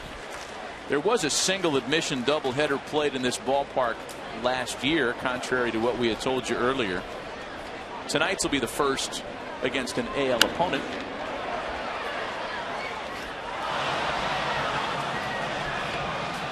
But it's Marcus Stroman making his 2015 season debut. And right-hander Ivan Nova hosting for New York later on today. Hoping Mother Nature cooperates.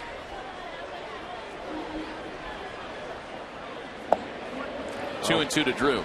Baltimore's in a rain delay, and that usually is a weather pattern that comes close to this way.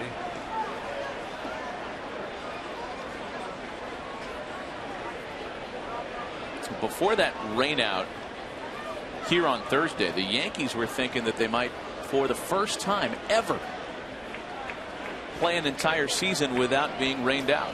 It's never happened in Yankee history. Full count to Drew now, 3-2.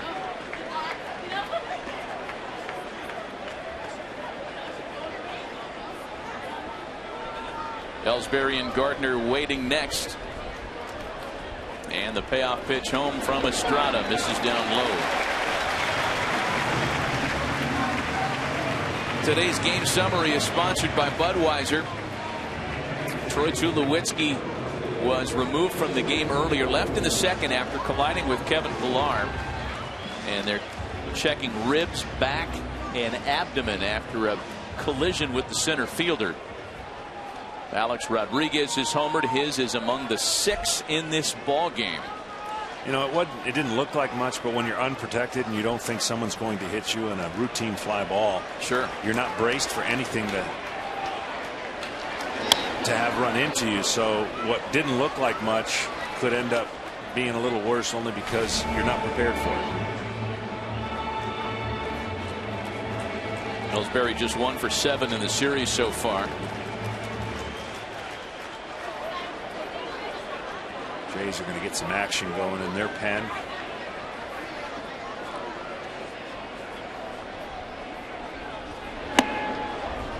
Squaring around a bunt, and on the appeal down to Corey Blazer, they say that Jacoby pulled back in time.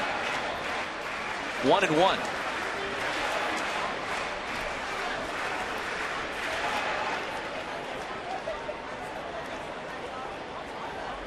Brett Gardner on deck. He's got a couple of hits this afternoon, including his 14th home run of the year.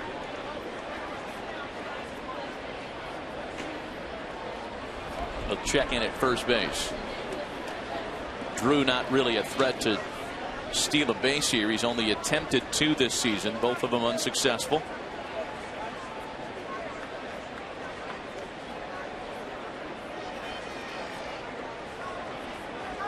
Boy, the way the ball's flying around here today, the old Earl Weaver philosophy applies. Never run yourself out of a chance to hit a 3-run home run. Well, I'm impressed again by the game plan is pretty much there for you before it starts. You watch video, you know how a pitcher's going to attack you. Estrada has been really good at dissecting lineups and feasting off aggressiveness. The Yankees have been really patient against him. Foul tip. And they've been picking their spots to deep counts. 3-2 home run, 3-2 base on balls. They're getting the count in their favor. Now the question is who executes better on that decision pitch.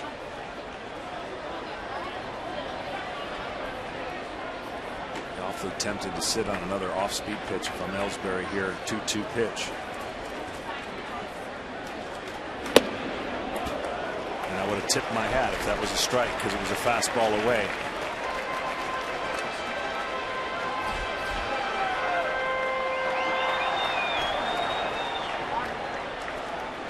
Full count, 3 balls and 2 strikes.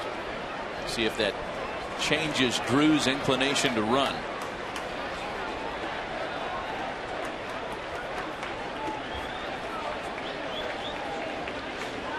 He stays put as Ellsbury pops it up.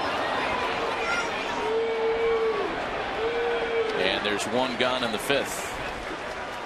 We have something further on the Tulowitzki injury. JP, what do you got?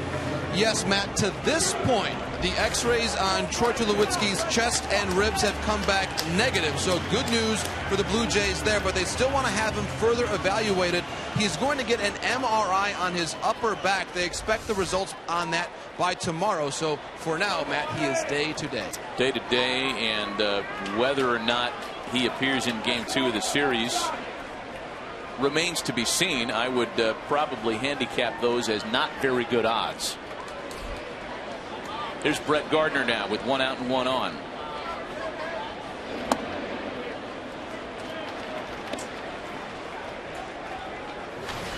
This was headed toward one of the few seasons for Troy Tulowitzki to play in over 140 games. His injury past has been well documented, certainly through no lack of effort or hard work. He's had a combination of bad luck playing in Denver. All these things contributing into Troy's not being on the field for a full spate as often as he'd like. And now he's got to deal with this collision and the exams that he's going through today. Well, and the residual soreness too. I mean, you don't want to rush anything when you're rotating, swinging at the plate, moving a shortstop quite a bit. You need all your faculties.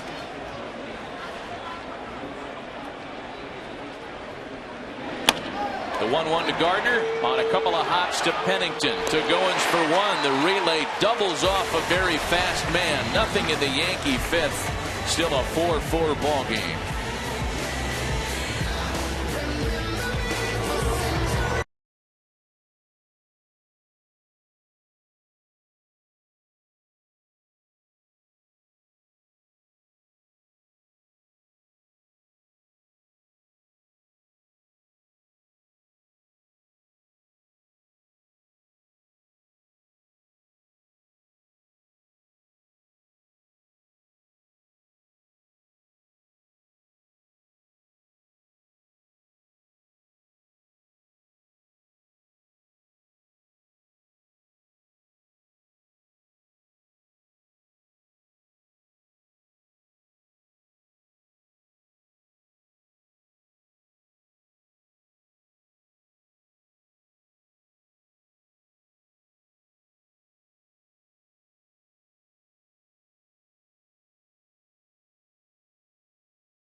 Today's telecast is sponsored by DraftKings. Free one-week fantasy football at DraftKings.com. And by Bud Light. Stay in the game and drink responsibly.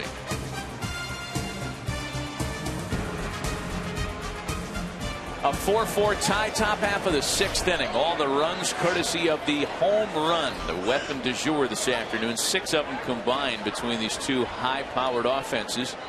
As Michael Pineda goes back to work, things were going rather well for Pineda until running into a 2-home run fifth. Here's Chris Colabello to lead off inning number 6. Yeah, all it takes is to get off rhythm just a little bit, and that's why 3 outs against this lineup is difficult. That's why I made the reference to pitching like Coors Field. Getting 3 outs is not the easiest thing to do there, and this lineup provides that same challenge. A ball and a strike to the former Twin. The kind of stuff that will work against this team, especially with the right-handers they have. You need a right-hander like a Kluber, who's commanding his fastball, and that wicked power slider that he has will give him some fits. Guys that have the ability to change the eye level of these hitters and not live in the strike zone.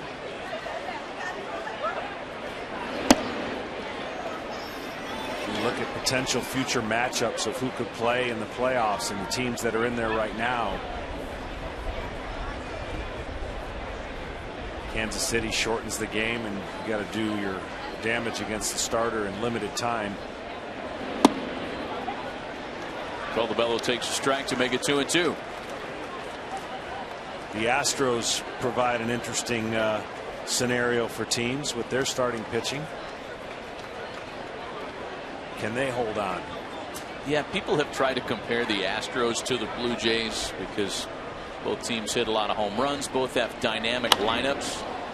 Colabello slices that one foul. To that I would say this: even though neither team claims a lot of postseason experience in its lineup, Toronto's lineup is filled with veteran players. Yeah. That's a very young group in Houston. And I get the home run comparisons, you know, the feast or famine type offense. I think that Houston is more a feast or famine lineup than the Blue Jays. You've already talked about how much more patient Toronto's lineup is than they get credit for. Right. This is a great example of that here too. 3-2 to Colabello as he takes a tough pitch on the inside. Well, he's made a few of these, okay, and that's the pitch you got to make. And sometimes that one a little bit off the plate, you'll get the call and it'll bode well for you. But now's the pitch you got to make away, as we talked about before. Once you've gone in there, like that. One away in the top of the sixth. The reminder, your NFL Sunday just got bigger with Colin Cowherd, Randy Moss, Carissa Thompson, and the all-new Fox NFL kickoff. Then at noon, join Terry, Howie, and the gang for America's #1 pregame show, Fox NFL Sunday, featuring a one-on-one interview with Seahawks quarterback Russell Wilson. It all begins tomorrow, 11 a.m. Eastern, only on Fox. A pitching change. Michael Pineda's afternoon is done. The Yankees go to the bullpen, and we'll be right back.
With one out in the sixth in favor of the hard-throwing left-hander Justin Wilson, who'll make his team-leading 65th appearance of the season today.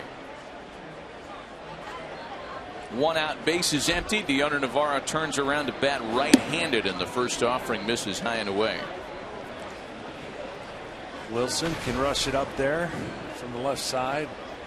95+ miles an hour.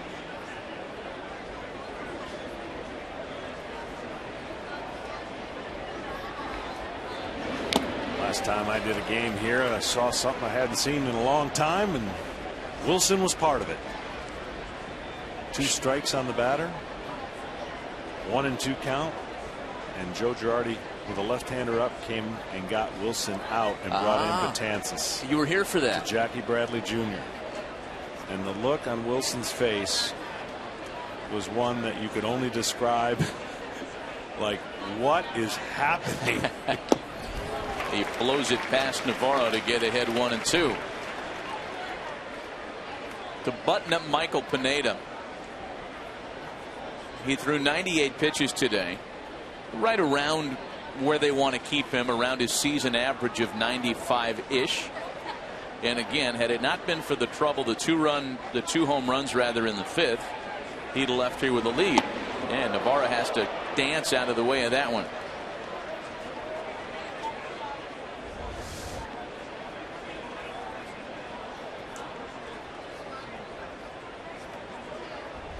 Athletic move.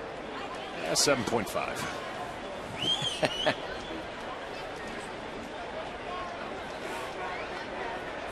Ryan Goins waits next. 1 out, bases empty, a 4-4 ball game in the 6th. And Navarro pops it up into shallow right, headed toward no man's land. Greg Bird can't make the catch.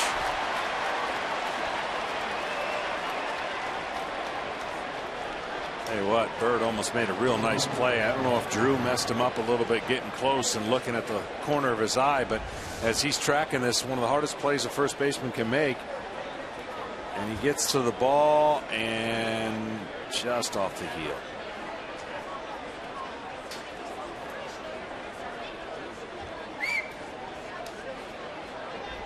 They'll score it as a base hit for Deoner Navarro. So he's aboard with 1 gone. And now it's the left-handed hitting second baseman Ryan Goins, who has singled in 2 trips to the plate today.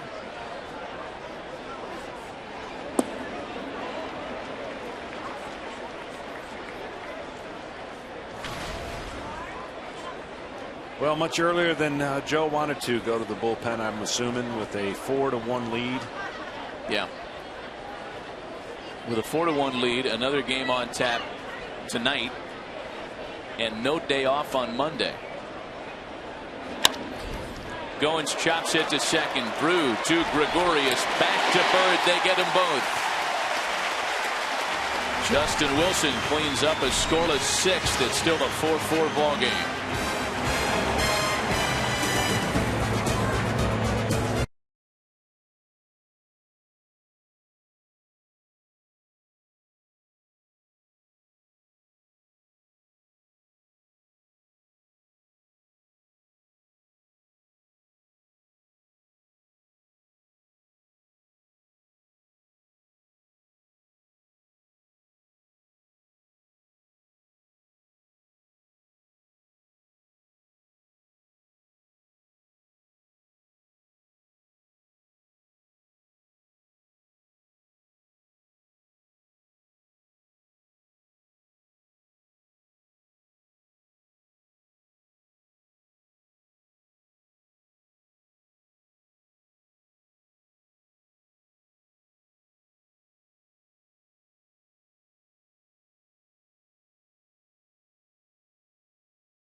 It's been quite an afternoon at Yankee Stadium. The day after these teams combined to hit 6 home runs, they've hit 6 more through the first 5+ innings this afternoon. The result, a 4-4 tie in a crucial showdown between the 2 top dogs in the AL East. Welcome back inside with Hall of Famer John Smoltz, John Paul Morosi, Matt Vasgersian, last of the 6th, and Carlos Beltran will lead things off for the Yankees. It's the middle of the order for New York. Beltran, McCann, and Rodriguez.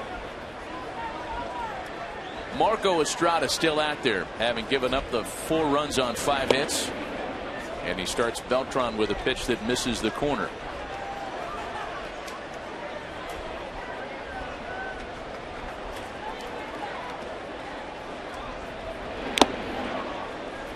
A ball and a strike. Beltran missed his pitch right there. He always hunts the fastball down in the zone, loves to have that long fluid swing. Up gives him a little bit of problem, and then that curveball down at his feet, he'll swing over the top.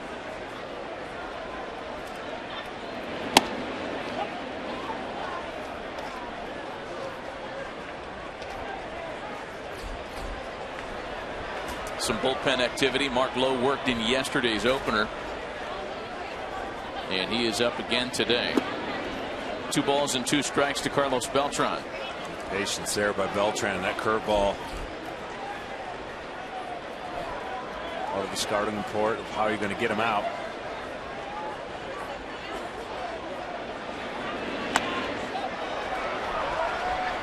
Navarro hoping to have a play on that pop, but it's into the seats.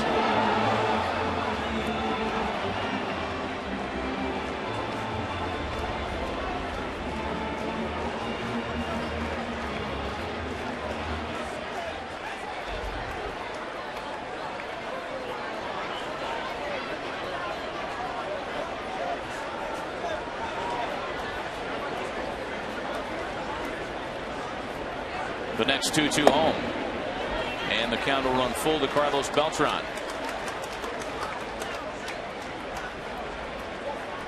Good pitch there, down probably.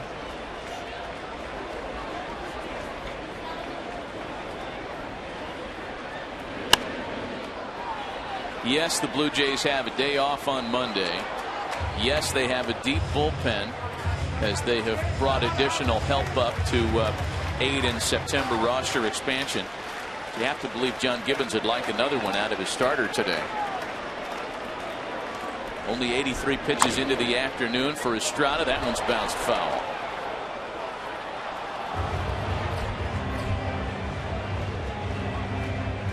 On 2 fastballs, 1 in, 1 down, away. 3-2. You never want to put the leadoff guy on, but if you're guessing and you're sitting here going, I think he's on to the fastball, you throw an off speed, either a curveball or changeup. I'm going to go with the changeup. The next 3-2. Certain hitters want to hit. I mean, there's some guys that have a great eye at the plate that you can't fool unless it's in the strike zone. That was a good example right there. After chasing a couple fastballs, throwing the changeup, and he fouled it off down.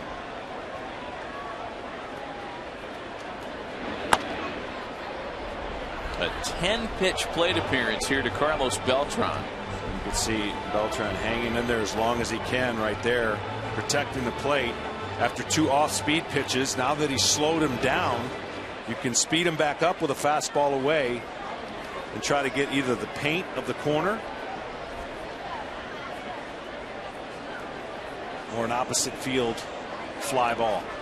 It would be so difficult from a lay point of view to not get too far into your own head and try to avoid being caught in the guessing game. Yeah, no doubt. And that's why most hitters, you try to decide which ones never get off of the fastball.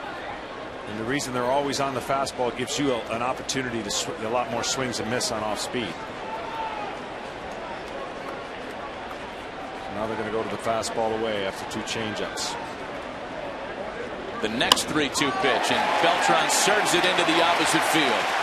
And see, that's the only thing he could have done. You're hoping for the fly ball, but Beltran stayed in on the ball long enough to just slap it the other way. That's just better hitting.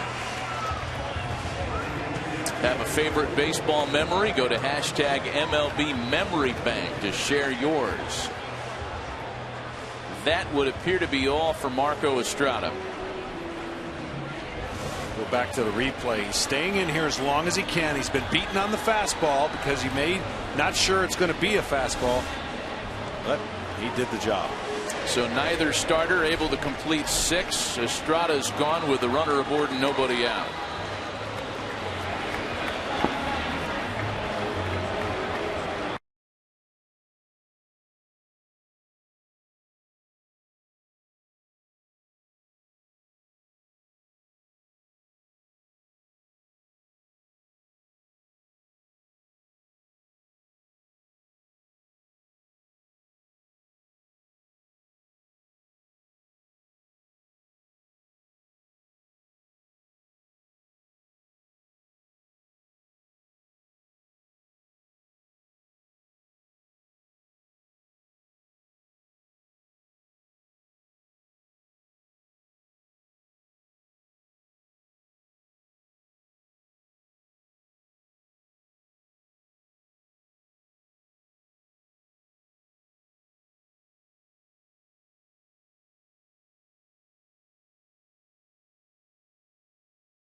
Time now for Pepsi's most thrilling historical moments of the game. None more thrilling than this one back in 1993. Game 6 of the World Series. Touch 'em all, Joe. You'll never hit a bigger home run was the line. And it certainly was appropriate. Bottom of the 9th, Toronto trailing. Joe Carter hit the 3-run walk-off home run. Since then, it has been rather dry in terms of postseason appearances, something this current vintage of Blue Jays is trying to rectify. Mark Lowe is the newest on the mound. He is the first out of the bullpen for Marco Estrada, who's gone after 5+. The runner aboard is his responsibility. Estrada touched up by the 3 Yankee home runs, and it'll be up to the Toronto bullpen from here on out. 0-1 the count to Brian McCann.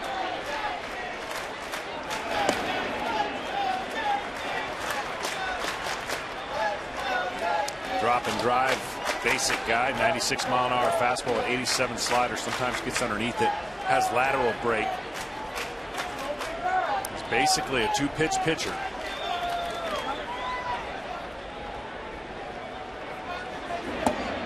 Two balls and a strike. Lowe is one of a handful of Blue Jays relievers to work yesterday. He did not face Brian McCann in a scoreless outing last night.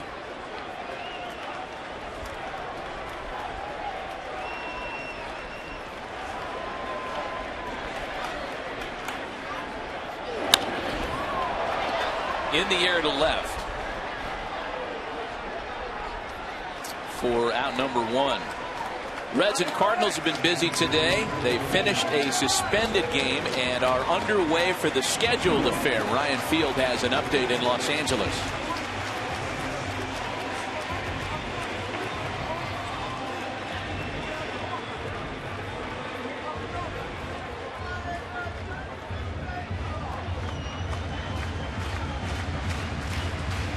Well, the Reds, thanks Ryan, one of those teams just playing to spoil. And could you imagine, John Smoltz, a scenario where the Cardinals don't win a division title? Their 3.5-game lead is the smallest it's been in a few weeks. I could imagine, only because the other two teams are so hot, and the Cardinals have really taken their injuries and overcome them for a long time. And you just think that sooner or later it's got to catch up to them. But they've had such a great year that you just kind of forget that that was even a thought that could happen. Somebody could catch him. 0-1 the count to Alex Rodriguez. 1 out, 1 on, a 4-4 tie in the 6th.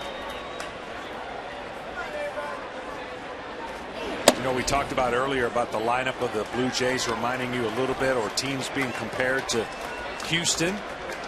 The Blue Jays were 27th in strikeouts when you talk about all their home runs. So that patience and their ability to manufacture and create contact greater than the Astros, who hit a lot of home runs but strike out pretty much the most in baseball. Well, Alex Rodriguez has hit one of the 6 home runs today. Let's take a look at his 31st of the year via StatCast, powered by Amazon Web Services. Can't imagine this exit velocity being too great. But 101, I guess it's better than I would have envisioned. 363 feet, just enough.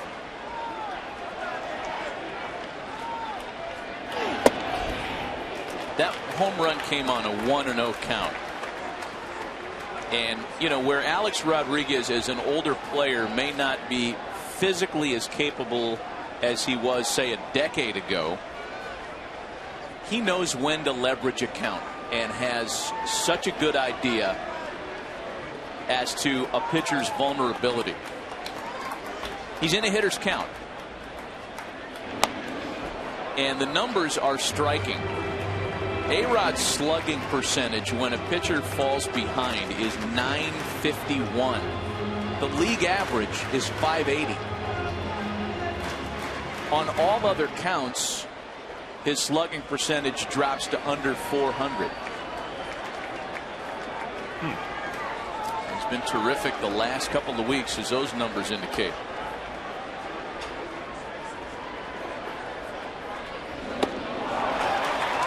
And Mark Lowe is able to strike him out here. Alex just as surprised by that as some of the folks seated around home plate. Yeah, he was asking if this pitch was going to be a strike. It's a backup slider. The break doesn't do what it's supposed to, so it fools Alex. He's anticipating that ball to break. So you out of the barrel of the bat looking for that ball to break, and it actually ties him up. Boy, if you could only command that pitch on a call for pitchers. It's the unhittable pitch. It's the backup slider that's unhittable in chasing a right-handed hitter. Here is Chase Headley now with a runner aboard and 2 gone. But there's no way that a pitcher's trying to do that. It's just the byproduct of not getting out in front and staying on the ball. That's kind of what that gyro ball or whatever that the dice K ball. Yeah, it was a backup. Headley sends it fly ball to the opposite field to retire the side. Fox Saturday Baseball returns to the Bronx after a word from your local Fox station.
Creator of Sons of Anarchy comes a new FX original drama. Don't miss the premiere of The Bastard Executioner, Tuesday at 10 p.m. Eastern, only on FX. Well, Mr. Wilson's got 2 hitters left in his day, I anticipate. One of them would be Kevin Pillar, who leads things off in the 7th. Pillar, Revere, and Donaldson here for Toronto. A 4-4 ball game as we're into the back third today. Yankee bullpen is hot, as is the Toronto pen. This one is squarely on the shoulders of each team's relief corps here late. And Batanzas is getting ready for the right-handed portion of the lineup when Donaldson gets up. 2 of the better young arms in any major league bullpen are on the verge of an appearance here. Batanzas for the Yankees. Aaron Sanchez is up for the Jays. 1-1 to Pillar. Hit out to the wind tunnel. In the corner is Beltran to make the catch.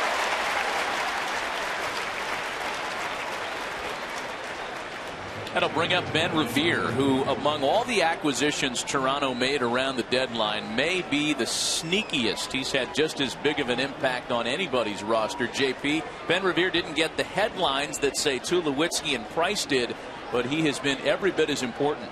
Oh, he absolutely has, Matt. You can make the argument he was one of the better under-the-radar acquisitions at the deadline that any team made in the major leagues. Of course, now he's the Jays' leadoff man, a good speed element for that ball club. And we also talk about Mark Lowe was a deadline acquisition. Of course, he's in the game right now. So it wasn't just Price and Tulo. A very busy month of July for Alex Anthopoulos, who, by the way, Matt, does not have a contract for next year despite basically being the front runner for executive of the year in the major leagues. Yeah, he's done everything that he could do to make that last minute push in Toronto.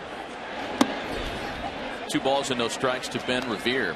It's been funny the way that's gone, John. If I were to have told you on August 1st, 2nd, or 3rd that J. Happ to the Pirates would have had a bigger impact than Cole Hamels to the Rangers, you'd have thought that I was nuts.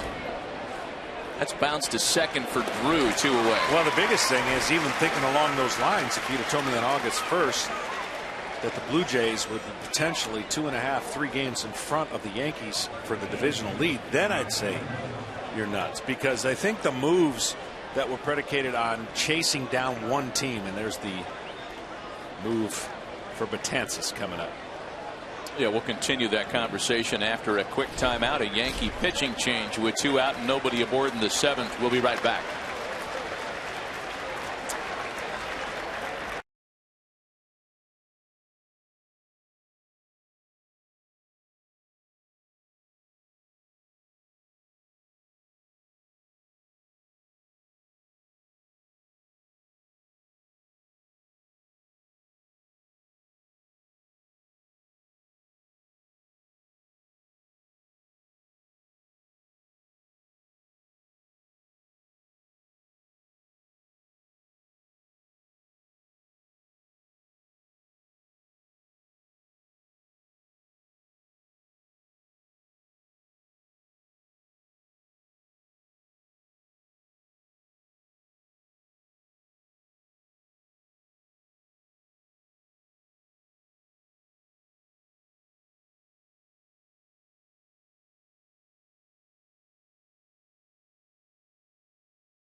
Every ballpark for every game. Visit MLB.com/tickets today. We are in for a treat in the midst of a 4-4 tie. One of the nastiest, hardest throwing relievers on the landscape against the consensus choice for 2015 AL MVP. Josh Donaldson squaring up against Big Dellin Betances with 2 out and nobody aboard in the 7th. And Josh Donaldson, as good as he's been, high leg kick, always looks like he's on every pitch.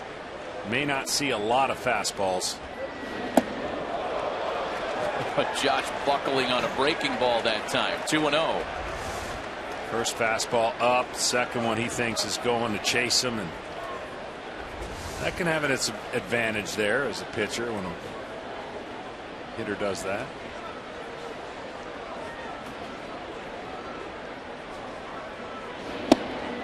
Buckled him again. That one in for a strike. Well, you got 6'8", 6'7", whatever he is, and arms and legs going all over the place. Ball looks like it's coming right back at you. The back leg buckles. Not quite sure. He's a tough guy to hit, obviously. Another one.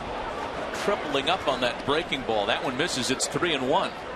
Yeah, his front side goes. His front side goes. So does that slider. When he stays in there, that slider's unhittable. Front shoulder cannot fly open to first base. Neither can the back leg buckle of the hitter. And it's buckled every time. Full count now, 3-2. At some point, he's got to come at you with the number 1, doesn't he? No, that's what I was saying. You're guessing you're not going to get 1 or 2 fastballs. That's it with this kind of lineup. 3-2. I still think he's going to throw a slider. That would be 6 straight. Another slider. That one strikes him out. His major league leading among relievers, 113th punch out of the year.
Today's telecast is sponsored by the all-new 2015 Jeep Renegade and by T-Mobile. Switch to the Data Strong network.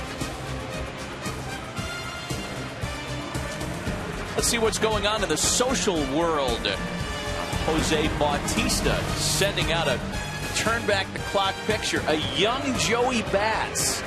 Hardly recognize him without the beard. Tag your posts with hashtag #SwingDataData, and T-Mobile will keep the conversation going. Data strong all season long. It's because he had already shaved before he took that picture. Had a fresh shave on him, he did.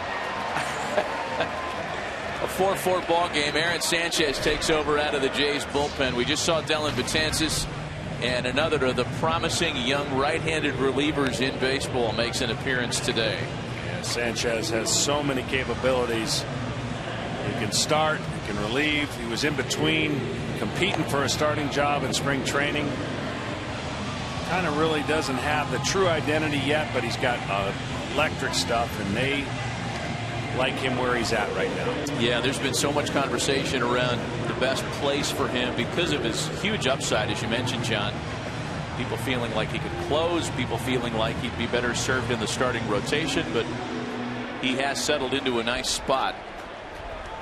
Regardless of where it is, he's got a bright future in baseball. There's Greg Bird to lead things off against him, last of the 7th. A 4-4 ball game. Bird, Gregorius, and Drew for the Yankees. Bird just had a hard time with the changeups of the starter. He's probably welcoming some velocity here.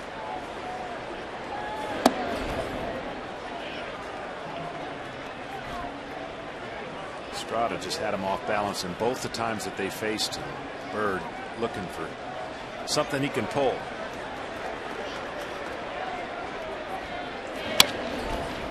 A chopper back up the middle. Goins has it, and there's one away.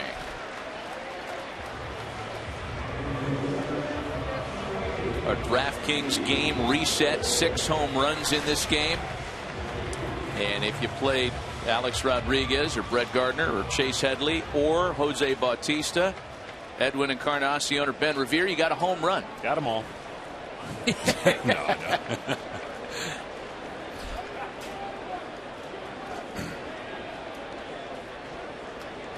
One gone for Didi Gregorius, who's been held hitless so far today. 0 for his first 2. He smacked a 3-run home run yesterday and has been a great value play on DraftKings since the All-Star break. He has. He's been on fire. I know 0 for 2 right here, but he has helped carry the bottom part of that lineup, which has been big for the Yankees of late.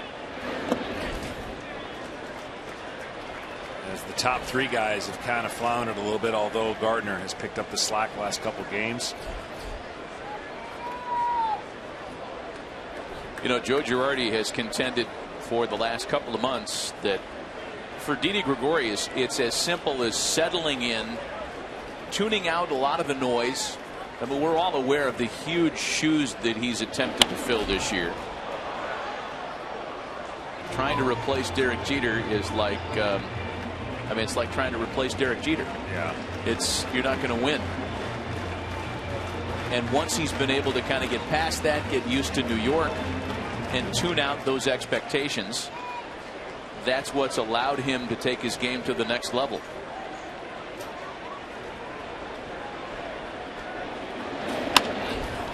There are only 2 shortstops that have hit for higher average since the All-Star break. See some of his transaction history there, but only Francisco Lindor and Xander Bogaerts have been bigger contributors at that position than Didi at the break. The 2-2.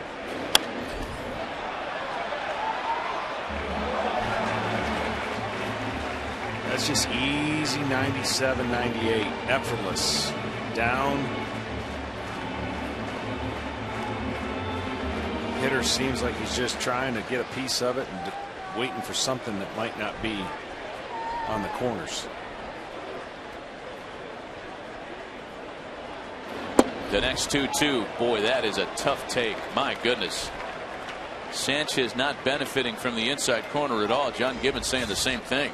Well, how do you lay off that ball? He threw a great one there. He threw one to start the at bat down. Neither one of those were called. So it's a full count. Here's the 3-2 home. Put in play to the right side as Pennington's got him for out number 2.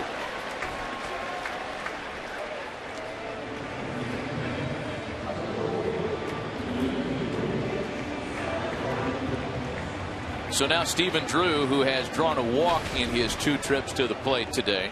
The bottom of the Yankee order, which had been so good since the All-Star break, has been held hitless this afternoon.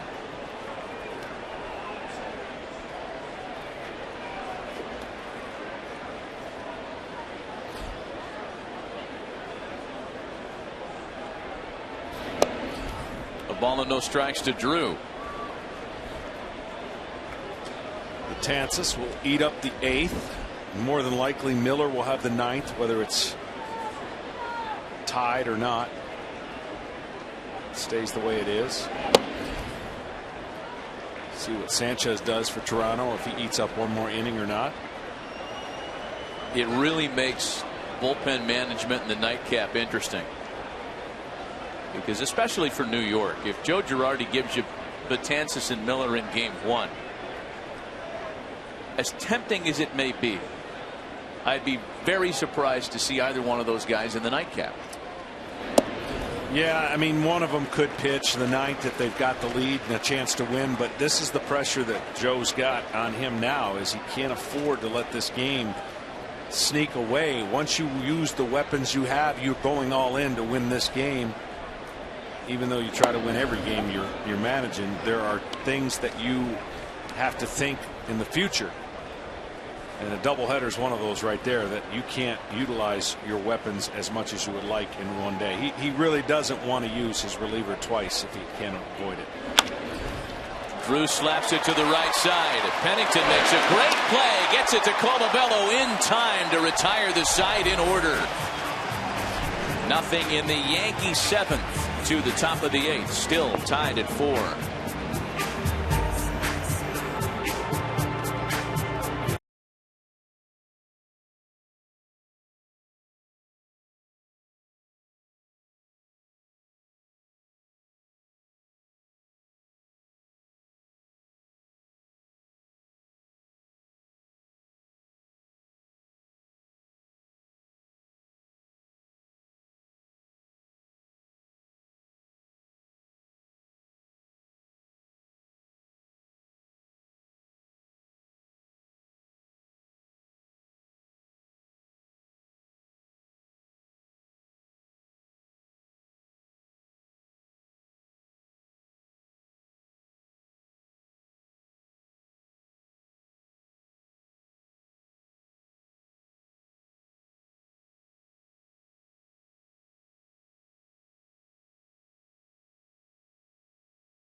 Down inning here in the top of the 8th inning, tied at 4. Dellin Betances will stick around to face the meat of the Toronto lineup. Bautista, Encarnacion, and then Pennington here in the 8th.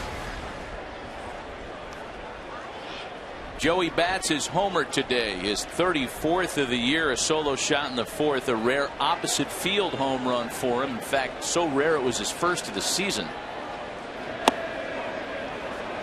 Bautista has reached base safely in 20 straight games. The guy behind him, Encarnacion, in a franchise record 41. So a very difficult challenge here for Dellin Betances, who's fallen behind 2-0. 2-0. Will he go with the fastball? Yes, and it's fouled away. That's one of those you guess as a hitter, you know, there's a few chances because his slider is such a wipeout pitch. His fastball command is doesn't have to be as good because he really trusts his slider more. 2-1 pitch right here, almost bank on a slider, especially after he turned that fastball completely around.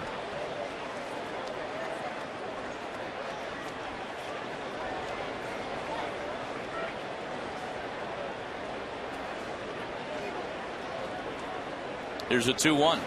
Another fastball drilled to straightaway center field. Ellsbury back, and it's gone!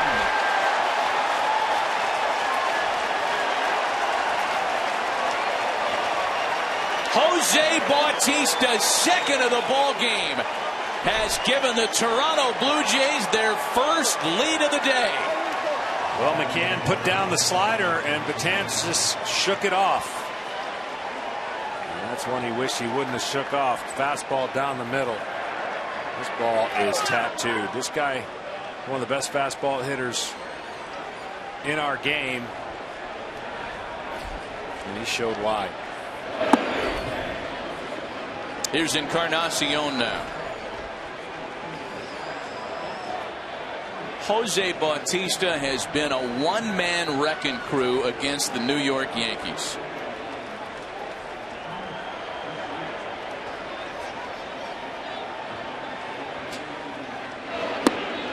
Nobody in baseball has hit more home runs, scored more runs, or reached base safely more times against the Yankees than Jose Bautista over the last 5 years.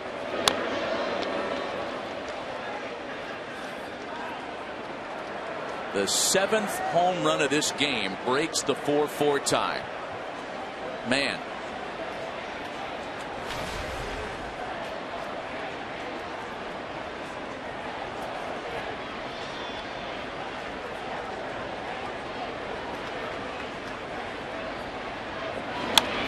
Still 1-2 to Encarnacion. Encarnacion just almost went back to back right there. That slider did not turn.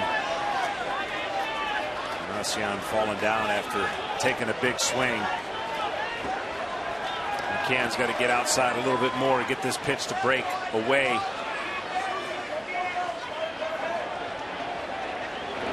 And there's the overcorrection. The pitchers do that a lot. You know you got away with one, and you want to make the next one the best one you possibly can, and you overcorrect and throw it about 57 feet. These folks have been waiting a long time. Yeah, 92 and 93 were great. 2015 shaping up in similar fashion. 2 balls and 2 strikes. Dellin Betances has now allowed 5 home runs this year. That in and of itself isn't that big a deal. However, 4 of those 5 have either tied the game or given up the lead.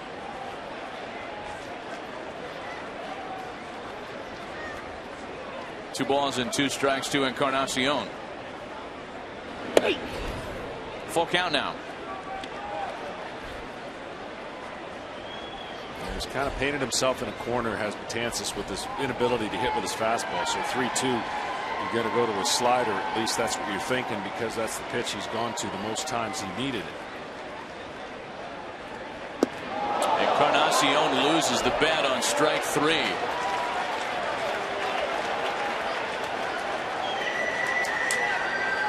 Encarnacion lost the bat. Bautista lost the baseball to straightaway center field. This is just a perfect swing. Fastball, not going to get beat on it. Joey Bats always can handle the fastball.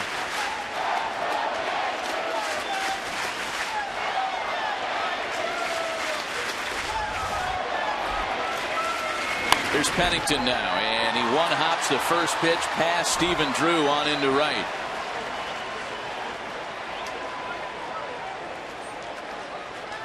Well, the Blue Jays and obviously the Yankees know how important this series is. In the game one, to be able to take a lead here in the 8th inning off of one of their studs, that'll change strategy on both ends. The Blue Jays have a luxury to do what they want to do.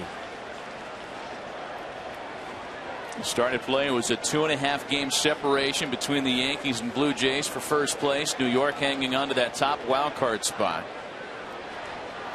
2 more games left head to head in this series. The nightcap of tonight's doubleheader, and then tomorrow afternoon, and then a 3-game series between these two teams in Toronto next weekend. But that plus 3.5, which is very important, is shrinking. That's why splitting with the Blue Jays kind of solidifies that position. Chris Colabello on the first pitch, bounces it to short. Gregorius to Drew, back to Bird, the double play. Not before the damaging blow can break the tie. Jose Bautista's second home run of the afternoon makes it 5-4 Jays.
Today's telecast is sponsored by Pepsi, the official soft drink of Major League Baseball, and by DraftKings. Free 1-week fantasy football at DraftKings.com. 7 home runs this afternoon between the Jays and Yankees, a 5-4 Toronto lead in the 8th. Earlier, before this, Colabello is McCann's friend right now because he was crossed up. You see that reaction thinking a slider's coming. You can't react for 99 when you think a slider's going to break. Colabello did a huge favor for McCann and hit into a double play, but saved the catcher from getting dinged up. The Blue Jays hoping for 2 innings out of their young right-handed setup man to get the ball to their rookie closer in the 9th. First things first, as Sanchez has to go through Ellsbury, Gardner, and Beltran here in the last of the 8th.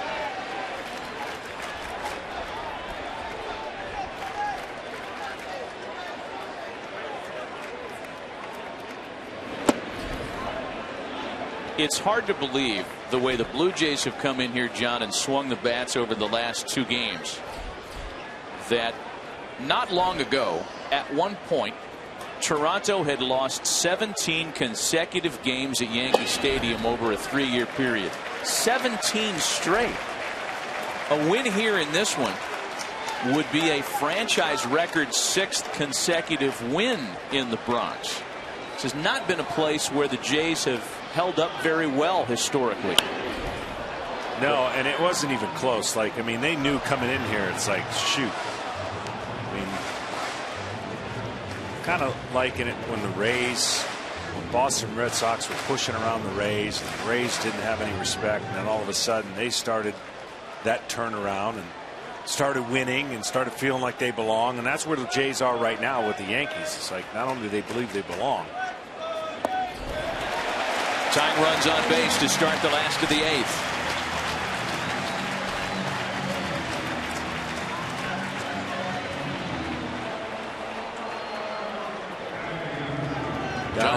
Donaldson's going to go and talk about potential bunt situation here. Gardner holds the bat, or handles the bat, very well. He's been swinging it real well, but with his speed and getting somebody in scoring position, it's a possibility that he could lay down a bunt, so he's letting everybody know. Gardner's had a nice day, a nice series after a couple of hits last night as well.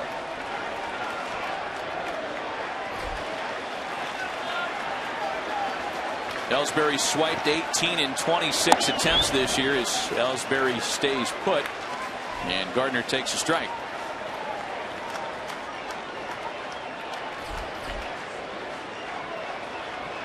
The Jays pen is hot. The closer Osuna, and the setup man, the veteran left-hander Brett Cecil, who pitched yesterday and who's been terrific the last couple of weeks.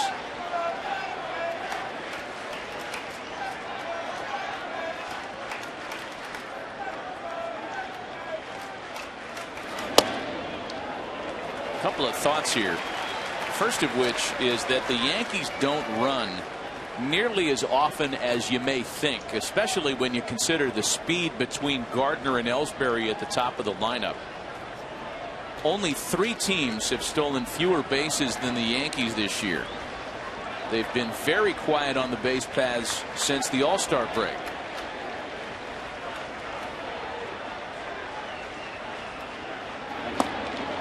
Gardner takes. It's 2-1. Here's the other thing that pops into your mind. John Gibbons is going into uncharted territory with Aaron Sanchez. He has not made a relief appearance this year of more than an inning, at least not until today.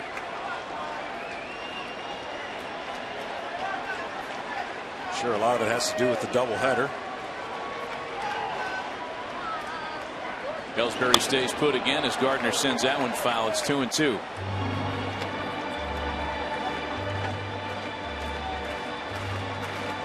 I mean, the doubleheader changes a lot of things for managers. If this was just one game, you might see different routines and more towards the norm. But because this one game, whoever can win that one game takes the pressure off the second game. I mean, it really is that big of a game for each team. You can take more chances with your lineup in the second game. You don't have to be as tight with not giving anybody a rest. Full count to Gardner now, 3-2. Boy, that almost clipped him.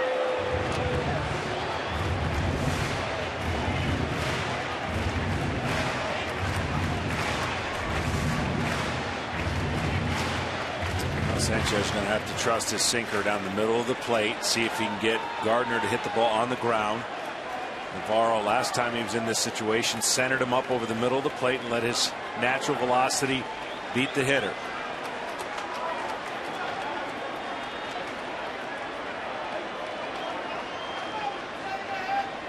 Ellsbury goes, and it's ball 4. Back-to-back walks open the bottom of the 8th. Well, those are 2 terrific plate appearances by the veterans Ellsbury and Gardner. Here comes John Gibbons, and he's got the hook in his pocket. The Blue Jays will make a pitching change, and we'll be right back.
Gibbons concerned about holding on to his 1-run lead with nobody out and 2 runners aboard here in the 8th. He is concerned about his health all of a sudden. JP Morosi, let's reset the story on Troy Tulowitzki.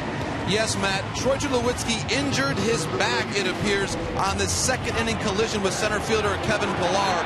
Preliminary x-rays on both his chest and his ribs were negative, but he is being sent for a further MRI on his upper back. The Blue Jays expect those results by tomorrow. And Matt, when you think about trying to nurse him back to health, probably not the easiest thing to do on that turf at Rogers Center. Well, you make a good point. Cliff Pennington has filled in admirably this afternoon and will likely start the nightcap tonight as the Jays wait with bated breath to get the latest results on Tulowitzki. As far as the situation at hand, Carlos Beltran, the batter, turning around to bat right-handed against the southpaw Brett Cecil, who gets him to pop up on the first pitch, and there's 1 away here in the 8th. That is a huge pitch. I mean, you're talking about a cutter in. Beltran trying to drive this ball, and the ball gets in on his hands. Perfect location. You see him trying to get his hands through the ball, and the barrel drops just below. That can't be better executed for a guy coming in with first and second. Really no fear of a bunt, so at least in his mind he felt like if he could make a pitch, and he did. Here's Brian McCann now. He has singled and scored this afternoon.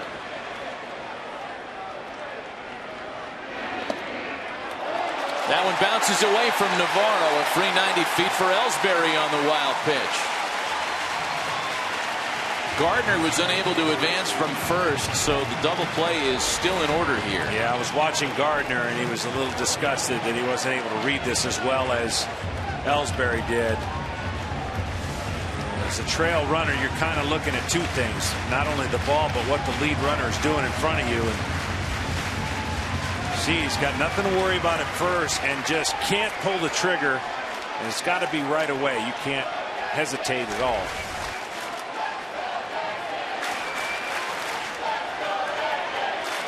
The 1-0 to McCann. You saw the numbers on Brett Cecil a moment ago.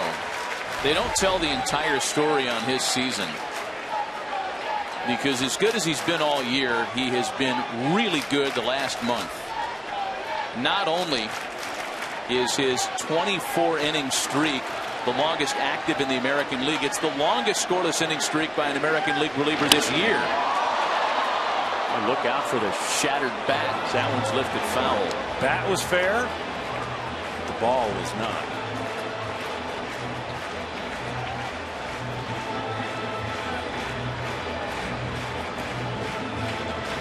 Bryant, of course, trying to lift. Anything on the ground pretty much going to be a double play unless he gets through. So he's trying his best to get some without the shift being employed, because now they have to be more traditional with the runner on first and third. You can't put that shift on.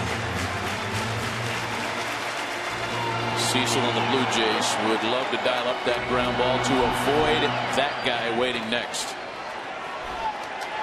Alex Rodriguez has gone deep today. And it's 3 balls and a strike to Brian McCann.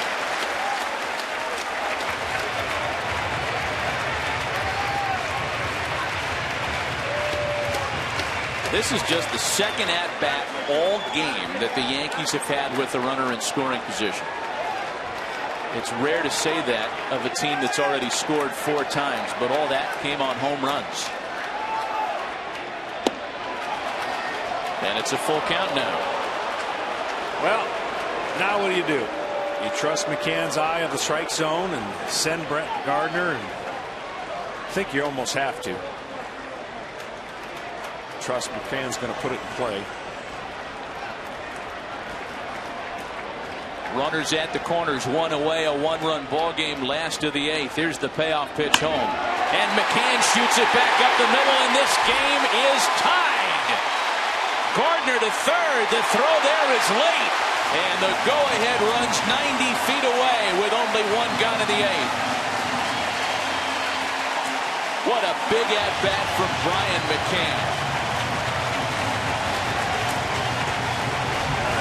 fastball away, and he got it up, and McCann stays so good on left-handers. The whole time trying to think of a pitch up that he can elevate. See, this time Gardner being aggressive getting to third. So here comes John Gibbons, and he's already made the move for his right-hander. Go-ahead run in scoring position. Alex Rodriguez will be the batter when we come back.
Rookie right-hander as Roberto Osuna is summoned in a 5-5 tie to try to hold that score and prevent the go-ahead run from crossing the plate.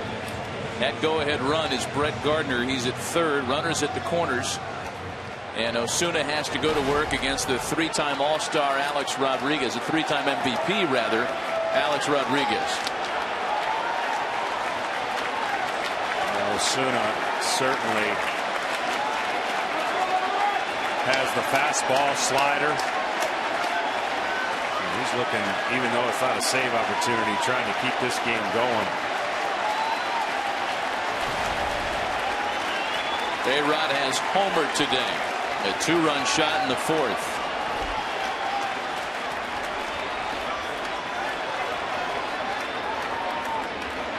There is a little history between these two, albeit brief. Osuna has faced A-Rod 3 times, and he struck him out on each of those occasions. It's one of the many career lists that Alex Rodriguez is out in front of. Go-ahead RBI.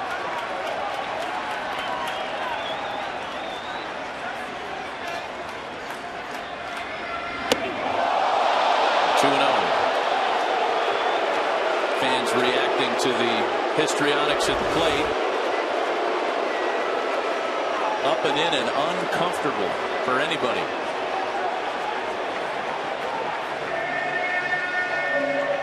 Especially for a kid that throws in the mid-90s.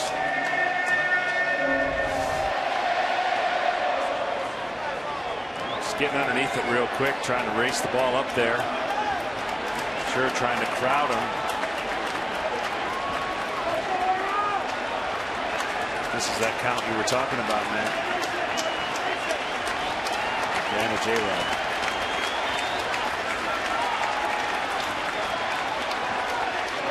Here is the 2-0. 3 balls and no strikes. The switch hitter Chase Headley waits on deck. The inning began with Ellsbury and Gardner drawing back-to-back walks.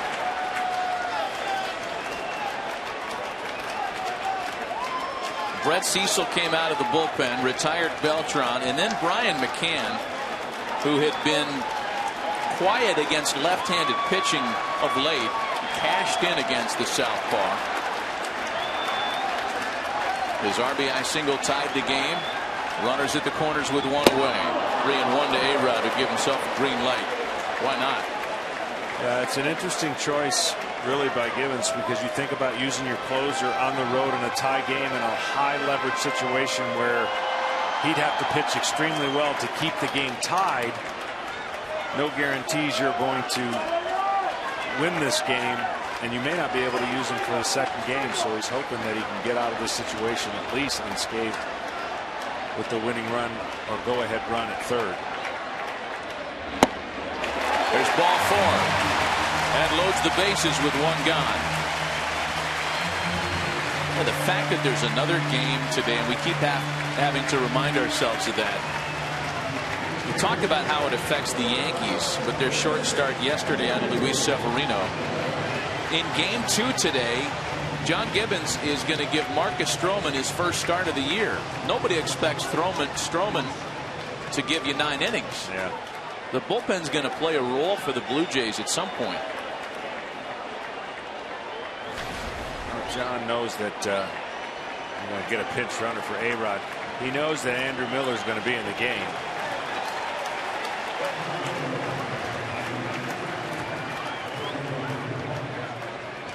Jose Pirela will pinch hit for Rodriguez.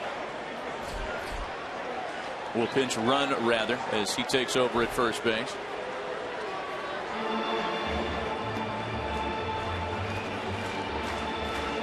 Bases loaded, one gone. Chase Headley, the batter, as was the case with A-Rod previously, looking for nothing fancier than a fly ball here.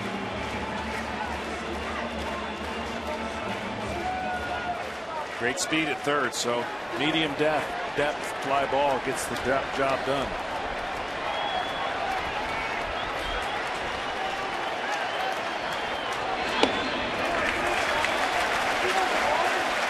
Well, this will be some of the things that people will want to talk about as the season gets closer to the end, and the tension, and a young closer who's done a nice job for them has not really experienced these kind of moments. You know, they have the luxury of a lead, but these are priceless experience for a guy that hasn't had this kind of little jam shot pop. Pennington retreats on it to make the catch and keep everybody at bay. Wow.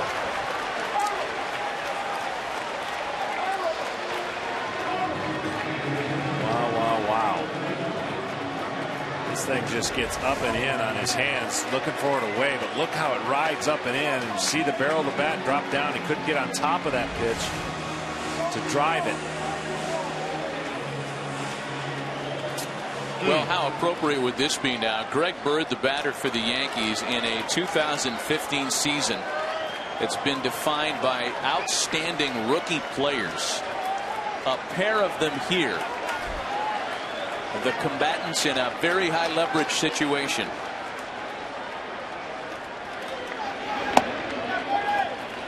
Greg Bird's been held hitless today and just 1 for 7 in the series. He's been given the keys to that job for the rest of the season in the absence of Mark Teixeira, who, as we've discussed, is lost for the season after we learned of the fractured shin yesterday.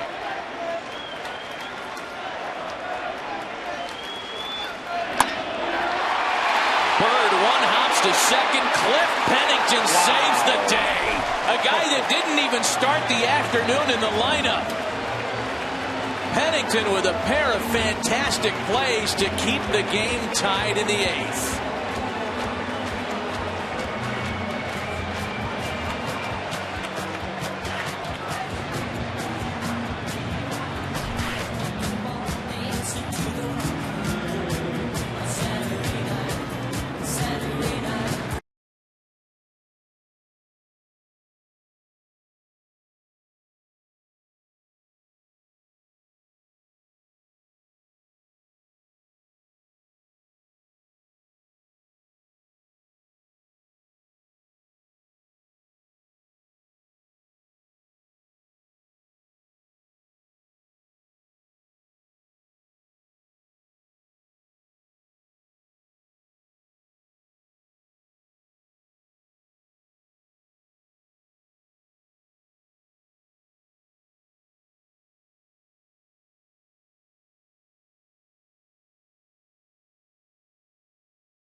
We've watched this afternoon the first of two between a couple of teams separated by just 2.5 games atop the AL East. A 5-5 tie, top of the 9th inning.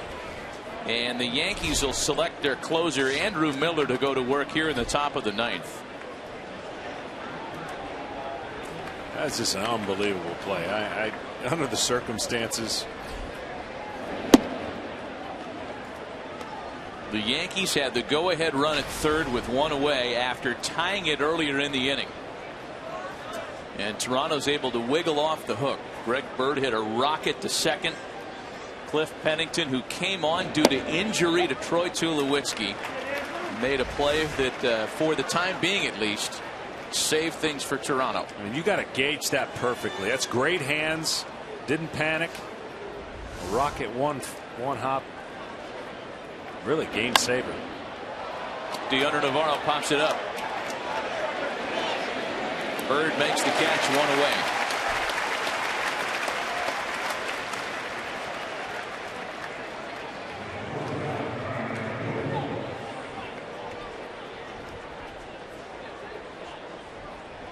Miller's been perfect in 3 save opportunities against the Jays this year. Really just a slice of how good he's been against everybody in his first year as a Yankee.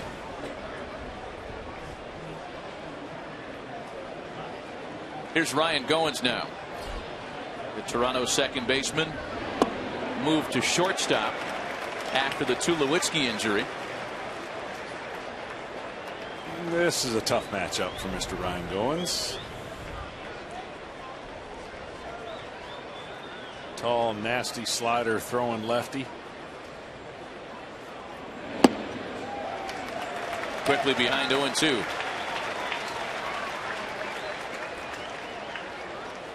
It's funny how the game has a way of creating situations. Cliff Pennington probably thought that his best chance to play would be in the nightcap. Tulowitzki gets hurt in the second. Pennington's thrown out there to play second base. Most of his big league time has come as a shortstop. And ends up making a pair of good plays, one of them a great play, and contributing offensively as well. He's got a base hit today since coming on. The 1-2 to Goins. When New York bats in the bottom half of the 9th, they'll have Gregorius, Drew, and Ellsbury. So the 8, 9, then top of the order hitters.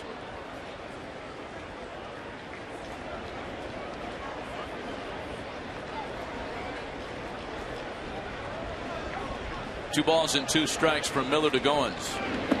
And a full count now.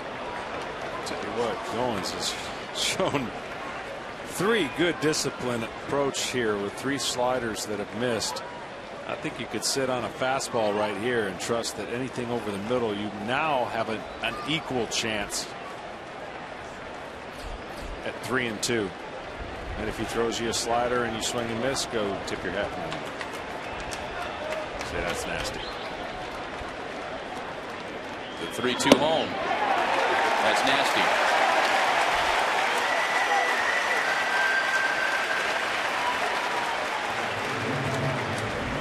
They just painted.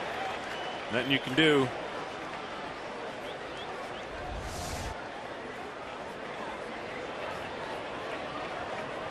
So 2 gone, bases empty for Kevin Pillar, who has been held hitless so far in the series.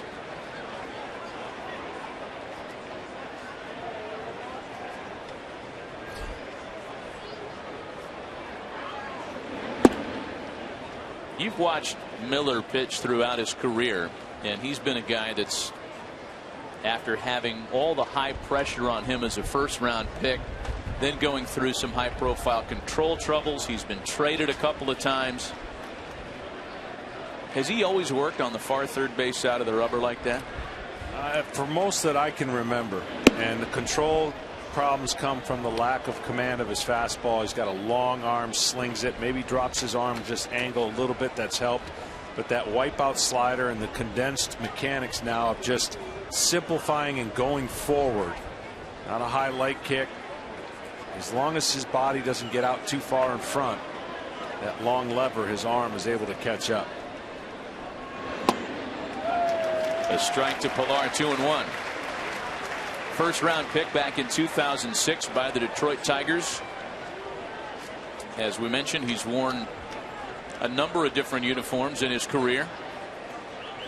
He signed a 4-year free agent deal to come to the Bronx after a great 2014. See, it's counts like that. I was getting ready to say, you think a fastball's coming, you got to go out and get the fastball, or at least start your hands and cheat a little bit on the fastball, and then he throws that nasty slider under the hands. There's just no way for a hitter to be able to handle both of those. Now he can do whatever he wants with them after establishing that pitch. Swing and a miss, and Kevin Pilar all tied up. The last victim in a 1-2-3 ninth by Andrew Miller. The Yankees with a chance to walk it off in game 1 of the doubleheader.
Runs scored in the 8th inning, but no further damage against the rookie right-hander 20-year-old Roberto Osuna, who will continue here in the 9th.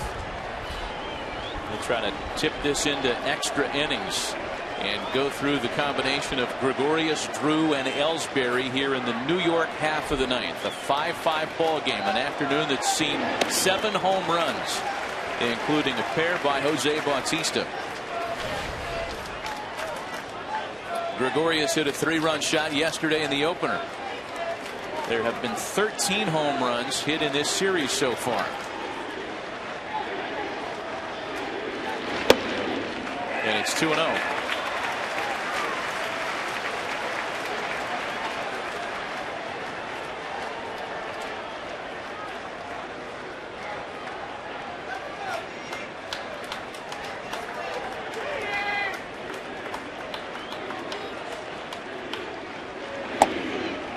It was 4-4 going into the 8th. Each team scoring in the 8th inning. Didi's looking for that one ball over the middle part of the plate, not too up. He can get his hands to, and we saw yesterday hit a home run. 2-2. That's the one that's out away from him. That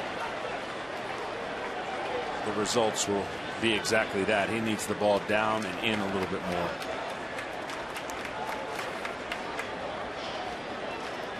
We mentioned this game being tied after 7 for a reason. The Yankees at home have not fared as well as you'd guess when tied late. They're only 3-7 when tied after 7 innings. Hard to figure when you consider the quality of the back end of their bullpen.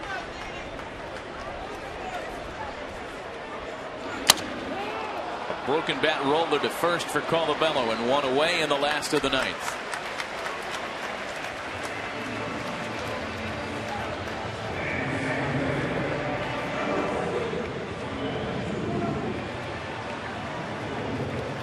So now Stephen Drew. He's 0 for 2 so far today, making his first start of the series. Was used as a late defensive replacement last night.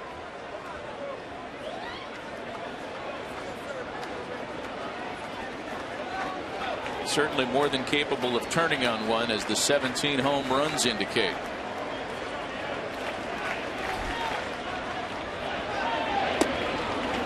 The Yankees have scored 4 walk-off victories this season.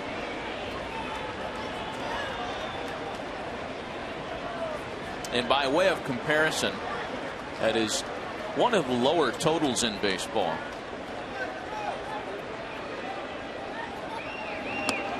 A ball and a strike to Drew.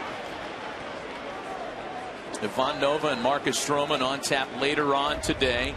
Second game to begin roughly a half hour after this one ends, whenever that may be. If you're in the New York area, you can watch the nightcap on the Yes Network. Michael Kay and David Cohn are standing by, anxious to get to work. That's bounced to second. Pennington's out there on the right field grass to take care of Drew. And Osuna's 1 out away from sending this to the 10th. Both teams exhausting their bullpens in game 1 and looking for that edge, see who can come out on top. Both using their closers in non-save situations.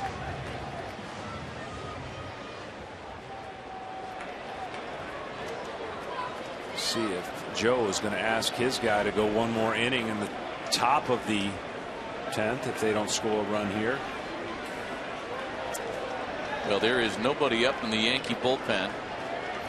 And Andrew Miller with the jacket on, World Series style. Yeah, I'm going to guess that they'll run him back out there in the 10th. Jacoby Ellsbury is hitless today, though he did walk and score the tying run in the last of the 8th. If this one gets away from the Blue Jays, they'll look back on that missed opportunity. Go ahead run at third with 1 gone. And then Osuna was able to retire Headley and Bird to get out of the jam.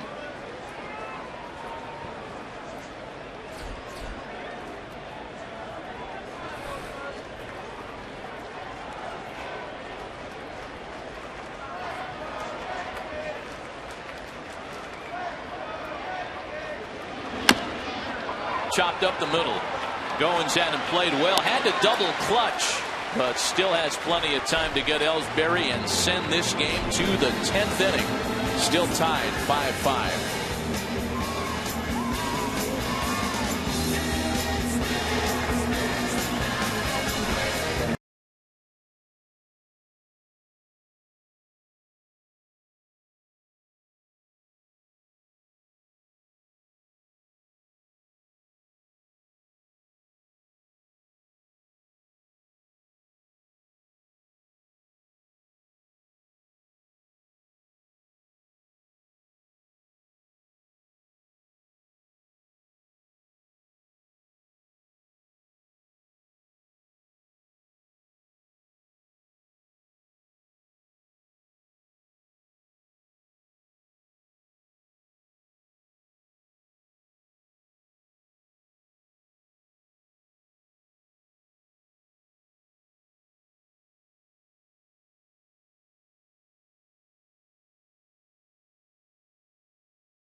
We go to the 10th inning, and here is part of the story as to how we got there.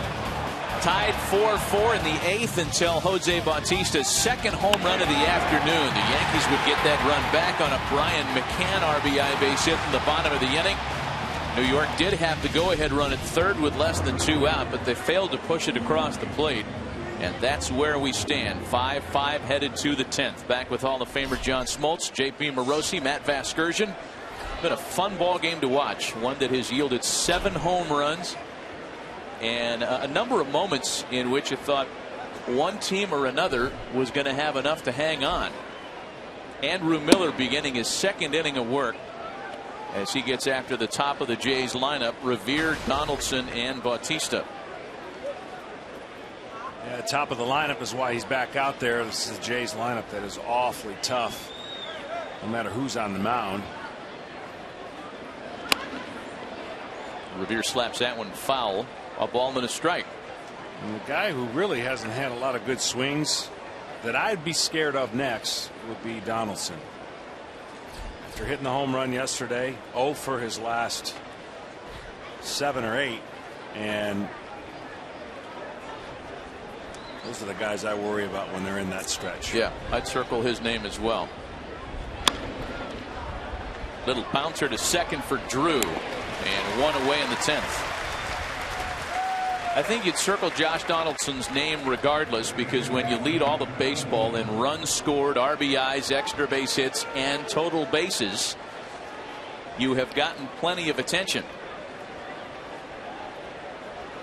A little bit of a guessing game here. If you're McCann and Miller, do you throw the first pitch slider thinking he's going to be aggressive because he's an aggressive attack type hitter, especially on the first pitch?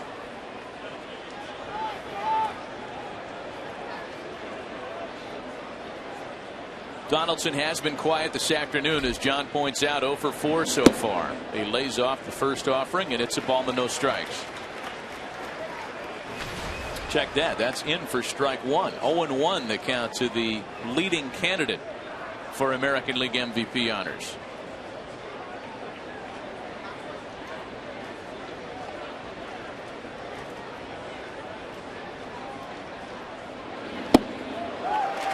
Oh, and 2.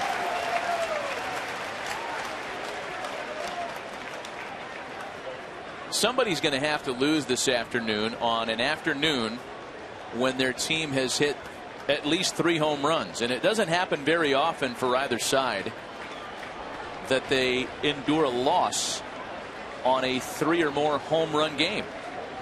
The Jays have only lost 3 such games. The Yankees 4. A ball and 2 strikes. That is such a good take. 3 good pitches so far. Up, up, and then a back foot slider.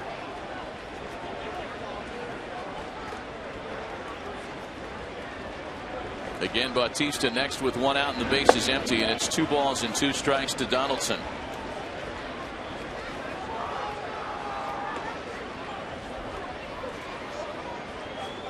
Almost think he's got to go back to the fastball.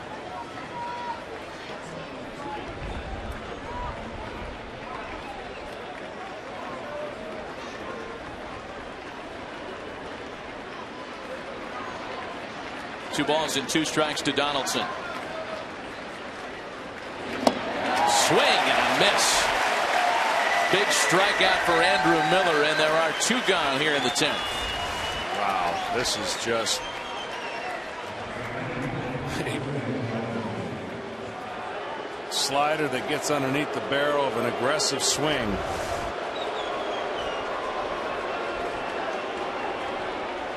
Jose Bautista the batter, and he gets, pardon the pun, the Bronx cheer. Fans here well aware of what Bautista has done, not only this afternoon with the 2 home runs, but as we mentioned earlier, since the start of 2010. Nobody's hit more home runs at New York's expense than the man at the plate right now.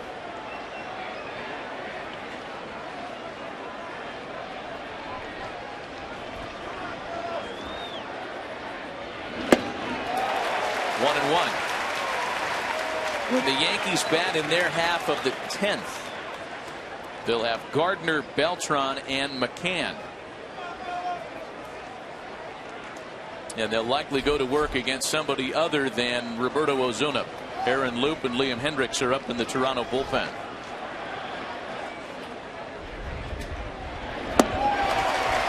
Nasty breaking ball. And it's 1-2. Hard to pick up from him coming out of his hand. And when it's in that slot, even harder to pick up the spin.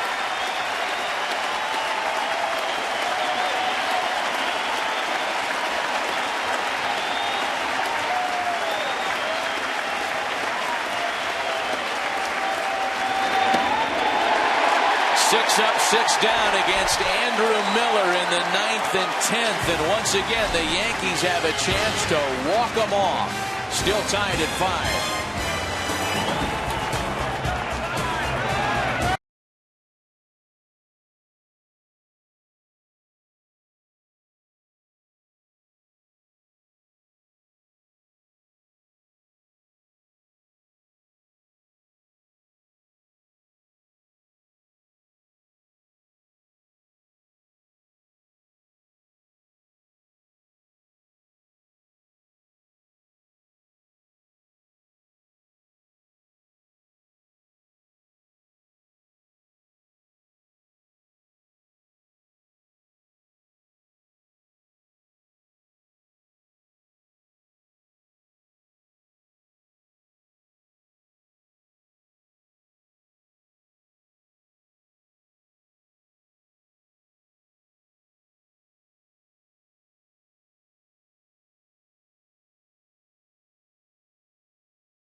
Well, everybody knows the importance, if you're a Yankee, and what this does for your chances to win a division. You've got to find a way to win one of these two games, if not both.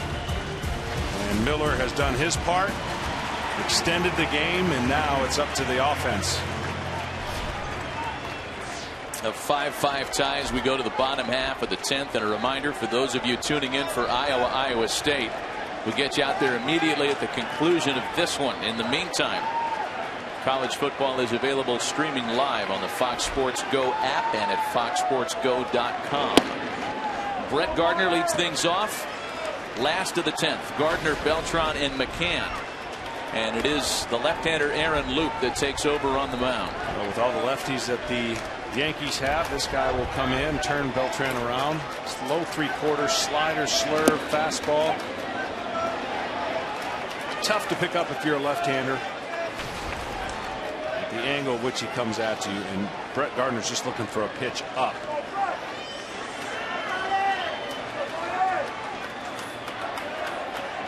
Luke pitched a scoreless inning last night in the opener and struck out a pair. That one squirted out to shortstop as Goins has it for out number 1. So that always important leadoff man, and especially a guy with Gardner's wheels, kept off base to start the inning. And here's Carlos Beltran.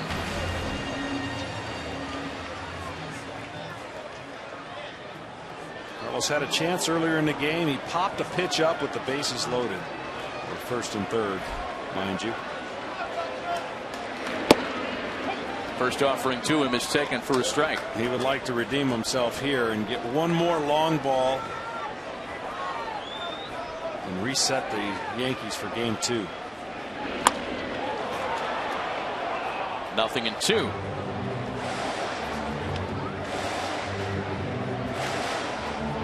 Again, the nightcap roughly a half an hour after the conclusion of this. The opener, Ivan Nova and right-hander Marcus Stroman. Stroman making his season debut for Toronto as Aaron Luke makes very quick work of Carlos Beltran. Just goes away and Beltran couldn't get a piece of it.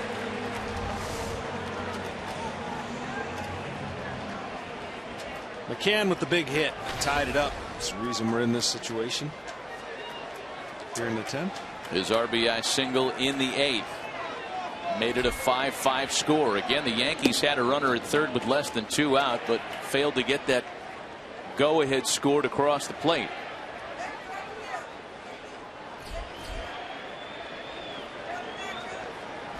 And the New York bullpen is hot. You know, we went on the air talking about how you're used to seeing the Yankees in a position like this in September, but it's not necessarily with the Jays that they're fighting for the top spot. McCann with a base hit dumped into the opposite field, and the winning runs on base with 2 out in the 10th. Well, with A-Rod getting pinch ran for, he's no longer in the game. Don't know if McCann gets to second base, if they'll pinch run, but that'll be all for Luke.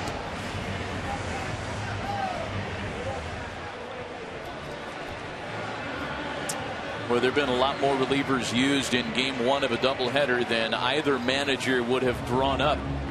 But in this less than ideal case scenario, another pitching change for Toronto. We'll be back.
Watch after a couple of changes. Jose Perella has been pulled back for a pinch hitter after Liam Hendricks was announced on the mound. And Dustin Ackley, a former first-round choice of the Seattle Mariners, will bat against the new pitcher, the right-hander Liam Hendricks, taking over for Toronto.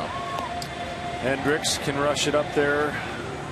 95, 96. Slider can get underneath. If he gets underneath and it rolls, that's a recipe for a hitter's success. He's looking to get one more out. Who knows how much more time he'll put into the game, but for the Blue Jays, they turn over and they get the advantage if they get through this inning because their lineup is in the meat of their order. Pitch runner at first is Rico Noel. Pinch run for Brian McCann, whose services may be needed later on tonight. So here's Ackley, who struck out as a pinch hitter yesterday in the series opener. And he takes strike one.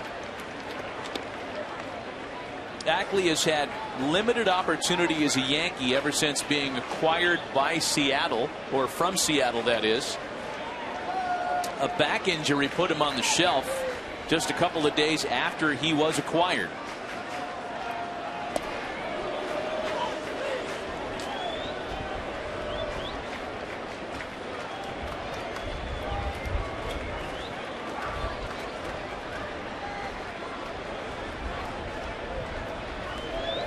Hendricks, the former Twin, has had good success out of the Jays bullpen this year. Saw the numbers. A 2.64 ERA, making his 50th appearance of the year.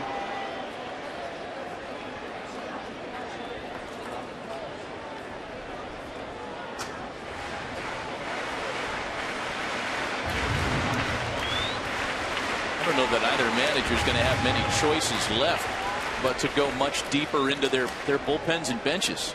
It's one thing to use a bench guy with a doubleheader and a second game on tap, but again, the bullpen equation has not gone the way either skipper would have liked.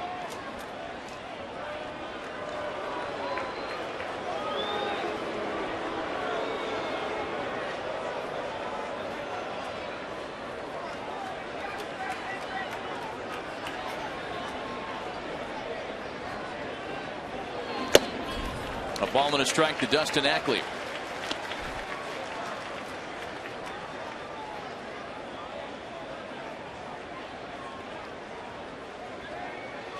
Chase Headley, the on-deck batter for New York. The Yankees have used Wilson, Betances, and Miller, while the Blue Jays have gone much deeper into their pen. Lowe, Sanchez, Cecil, Ozuna, Loop, and now Hendricks. 6 Jays relievers with a whole nother game still on tap tonight.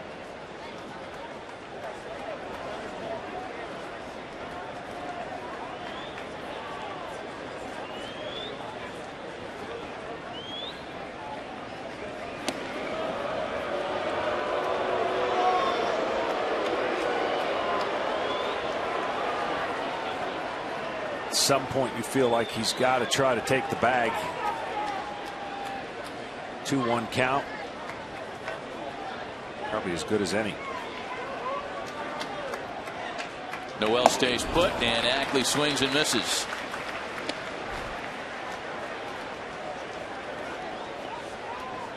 If this should go to an 11th inning,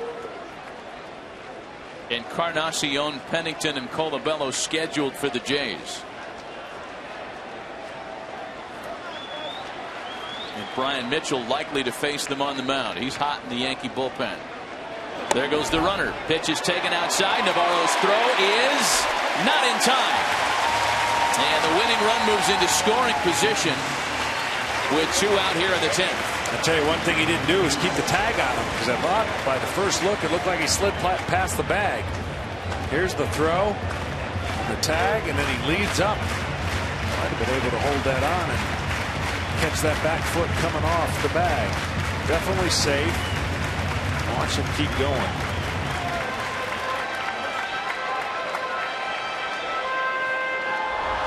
So the pinch runner has worked and gotten him to the scoring position. It's as simple as this. A base hit wins it for the Yankees. 3 balls and 2 strikes to Dustin Ackley. The winning run at second with 2 gone in the bottom of the 10th. Hendricks is set. The payoff pitch is fouled at the plate.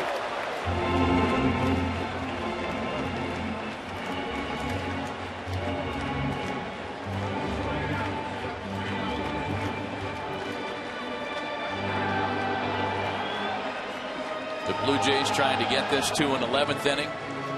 and give themselves a chance to win their 6th consecutive game here in the Bronx this year. Center fielder's the only one playing a little deep.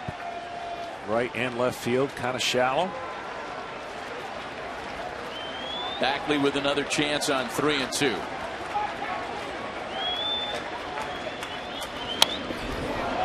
Fouled away once more. But with 2 outs, the runner's going to get the biggest lead he needs and react on swing. And not care of the results with 2 outs, so he'll get a huge jump.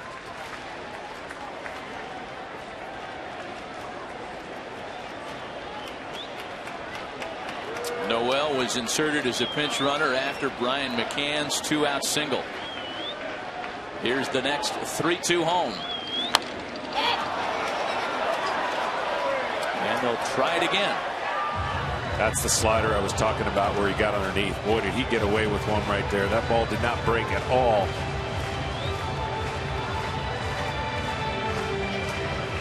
Backley pulling off the ball just a hair.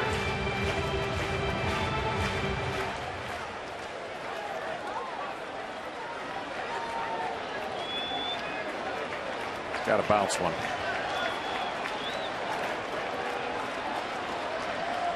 Winning run at second. On 3-2 again.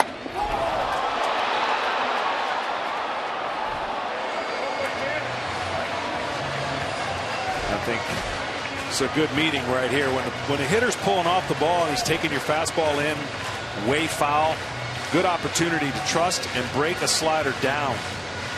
Down over the top, so he'll swing over the top. There's a base open, so that part's not that big a deal. So a good meeting here, reset. 3-2 is still the leverage of a pitcher in this circumstance. Even though it's a neutral count. As a pitcher, you got to think you have the advantage because you have the ability to walk them.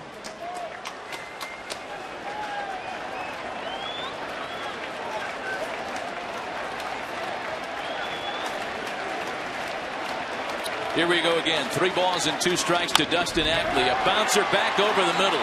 Goins makes the play, throws to first, and we are going to 11 innings this afternoon.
Into the 11th inning in the Bronx this afternoon.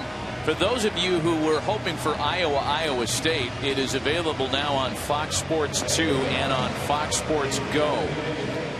Well, meanwhile, there's a little something to be determined here between the Blue Jays and Yankees.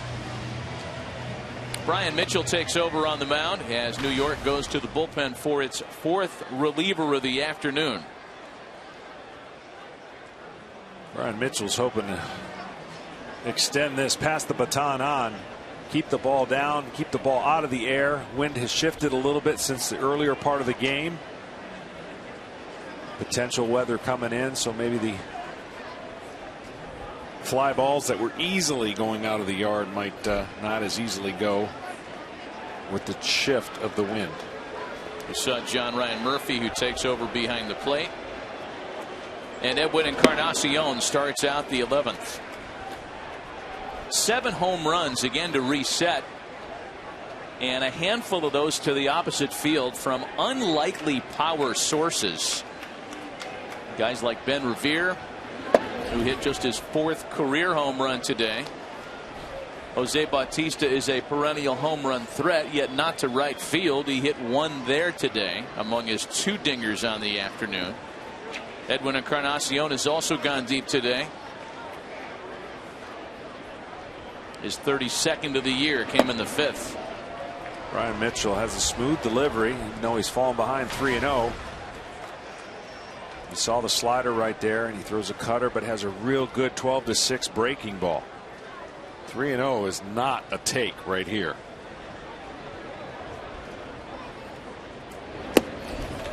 He takes ball 4. That one up around his hat, and the go-ahead runs aboard to start the visitors' 11th. You make a good point about the conditions, John. Whatever conditions existed to make that right field porch more friendly seem to be changing, as those flags indicate. It's blowing in a stiff wind from right. They were expecting weather trouble the later the day became. Clouds would indicate that may be happening still. Dalton Pompey is the pinch runner at first for Encarnacion.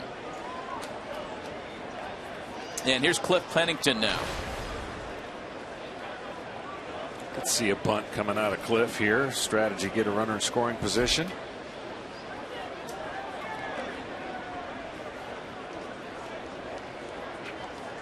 Pennington entered the game in the 3rd after Troy Tulowitzki and Kevin Pillar collided in the last of the 2nd inning on a pop-up into shallow center. Pennington came on to play second base. His bunt attempt is foul. He's made a couple of fine defensive plays and has a base hit today. In fact, the defensive play he made in the last of the 8th reserved the 5-5 tie. Yeah, game saver. Bases loaded. Easy 2 runs and good hands. Saved the Blue Jays. If he's going to get a bunt down, he just needs to stand there and bunt it and get it towards that triangle between the pitcher and first baseman, who's gauging and trying to come in, anticipating the bunt. So often you hear of players that haven't been asked to bunt very often. I mean, that was the dialogue with the Washington Nationals earlier this year. Anthony Rendon asked to bunt twice in a crucial game against the New York Mets. A guy that's not asked to bunt very often. Pennington is asked to bunt often. In fact, he has 6 sack bunts this year. Not a huge total, but it does indicate that managers are comfortable with his ability to handle the bat.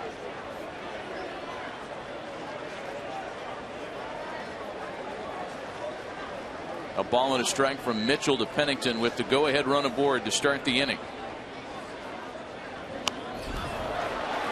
1-2.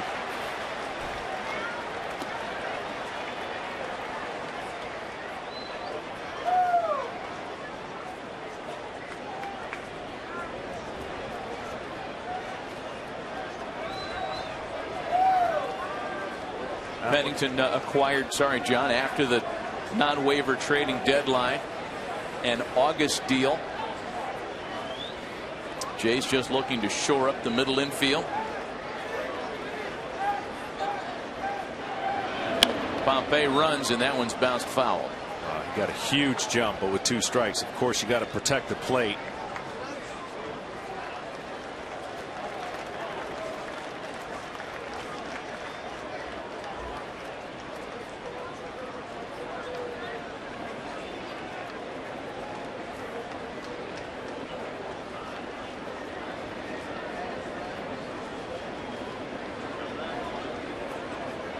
Chris Colabello waits next.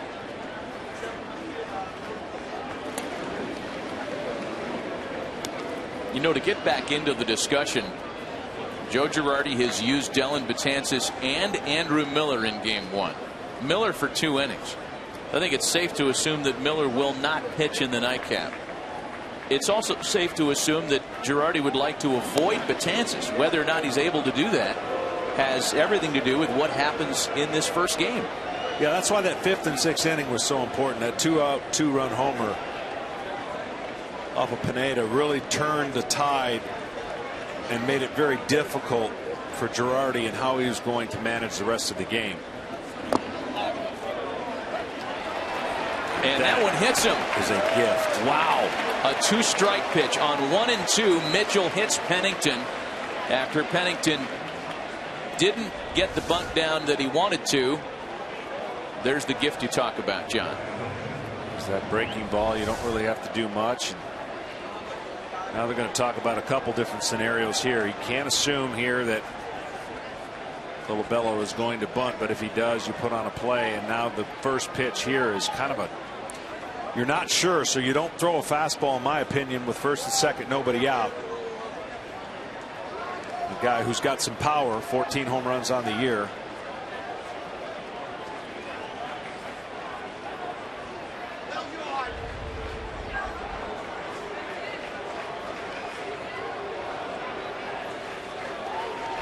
We talk about how the Yankees didn't have a whole lot of opportunities with runners in scoring position because all the damage came on homers. Well, the same can be said of the Blue Jays. This is the first time they've had an at-bat with a runner in scoring position since the 4th.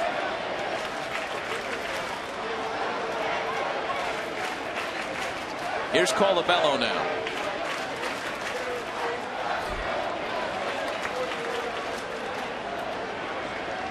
First and second, nobody out.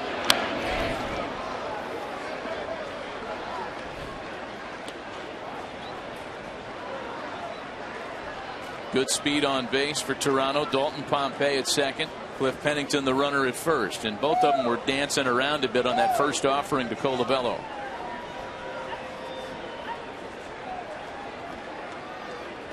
As robust as Colabello's numbers have been all year, they've been even better of late. Better than 400 over his last 23 games. As he socks that one foul behind 0-2 now.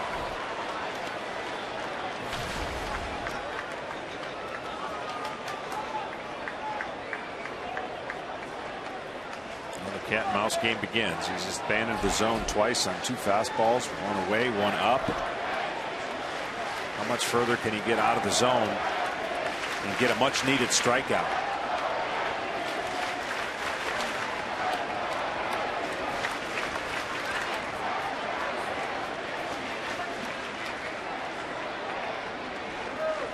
Mitchell from the stretch on 0-2, and it's a ball and 2 strikes. I hear you talk about managing a lineup card as a pitcher often, and if you're Brian Mitchell, you can't get too far ahead of yourself. But Colabello's the real threat here. Yeah. Navarro next, he's a 220 hitter, and then Goins and Pilar, who's 0 for 9 in the series, should have get that far. Yeah, when you got him down 0-2, you're trying to really go for the strikeout because the next guy, it could be a double play ball with the lack of speed. So you're taking care of the advantage you have here. 2-2. The problem that I've seen out of the Yankees and they're attacking the Blue Jays is they're getting them in defensive counts. They're getting them with 2 strikes, but they're not putting them away soon enough, and then it works their way back to a 3-2 count where it's, you know, that's why this lineup's so good. That's why they don't just always swing for the fences. They don't strike out that much. The 2-2 to Colabello, and he's come all the way back to fill the count now at 3-2 after being behind. That's a tough 2-strike take. Yeah, that's a great pitch, and whether it buckled the umpire or not, that's a pitcher's pitch you got to have right there.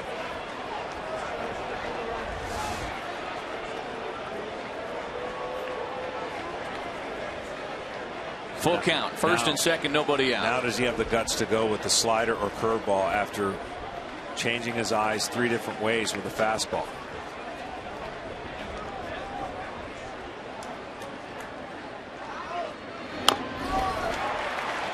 try it again. Chris Colabello in a lineup filled with offensive heroes has been the Blue Jays' best hitter with runners in scoring position this year. A .382 batting average in spots like this one.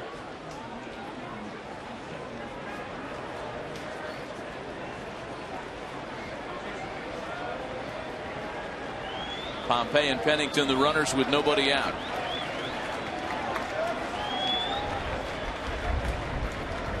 Here is the next 3-2 home. Ball 4, he walked him. That might be the greatest example yet, John, of what you spoke of earlier regarding the Blue Jays' patient approach. That was a 1-2 count that Chris Colabello turned into a bases loaded situation. Yeah, he sure did. He might have got a little bit of a gift with that pitch inside, but these Blue Jay hitters, I can't see how many times they've gone down in 3 pitches. They make the pitcher make the mistake, and then when he does make the mistake, they've clobbered it. Now they have to play the infield in. They cannot afford to just sit back and turn a double play. They got to prevent the run. The switch hitting catcher Deoner Navarro in from the left side and taking strike 1.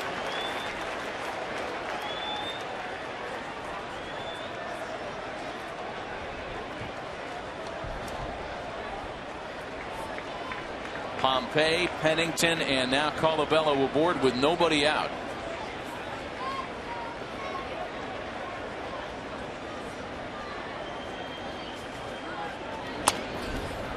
And it's 0-2.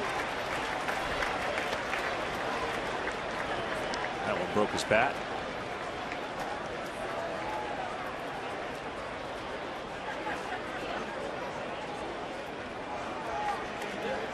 Well, the Blue Jays going from their leading hitter with runners in scoring position in Chris Colabello to Deoner Navarro, who's batting just .207 with runners in scoring position. And that bullpen getting hot in a hurry for New York.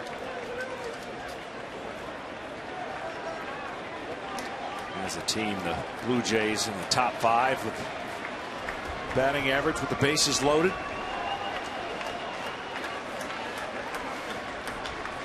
Pair of left-handers up for the Yankees, Chasen Shreve and James Pazos. That one's fouled away.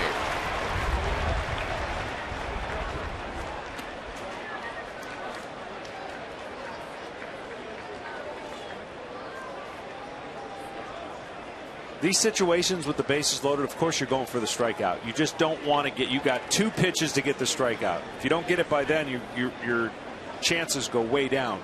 0-2, you've got the hitter on his heels, but you got to make it look like the last pitch in the area that it was and then break it away from it. Again, the infield in close for the Yankees. The next 0-2 pitch home is again fouled away. So example right there, the same 2 pitches in the same location he was able to get to. So if you want to get that location and you want to open it up, you've got to go somewhere else. You either got to go down more or farther out away to expand that area, because now he's seen 2 consecutive pitches breaking towards him down that he's been able to foul, and those are pitcher's pitches.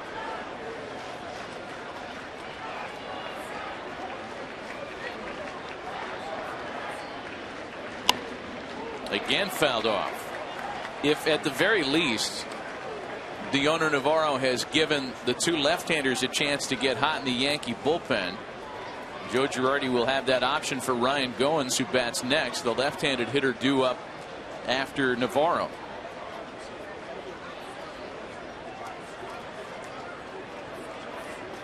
Two walks and a hit batsman have loaded the bases against Mitchell here in the top of the 11th. His next 0-2. There he went away. And Navarro finally succumbs. Good job there. Good job of pitching. 3 pitches in a row in, breaking balls, fouled off. He had to go away to expand it because he was thinking in. It wasn't the perfect pitch, but it was enough away from the area. And that'll be it for Mitchell. Been a long one, and again, there's another one on tap tonight. 11 innings and counting. a handful of pitchers and a bunch of position players. Here's one more pitcher on his way in. A pitching change with the bases loaded. We'll be right back.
Been a wild opener to this crucial doubleheader in the Bronx this afternoon. Troy Tulowitzki removed after an injury in the second. There have been 7 home runs, including a big one by Alex Gonzalez. Alex Rodriguez. I'll be okay somewhere. Alex Gonzalez is saying, what did I do wrong? Jose Bautista's hit a pair. Ben Revere emotional and excited after the Jays took a 5-4 8th inning lead. Andrew Miller with 2 perfect innings out of the bullpen. The situation now is bases loaded with 1 away. Top half of the 11th, tied at 5. Russell Martin, the ex-Yankee, to pinch hit. Chasen Shreve selected from the Yankee bullpen, and as soon as the left-hander was announced, John Gibbons made his move. Shreve pitched last night. A 6-2 record and good peripheral numbers throughout the season. Martin homered yesterday. In fact, Martin homered twice yesterday.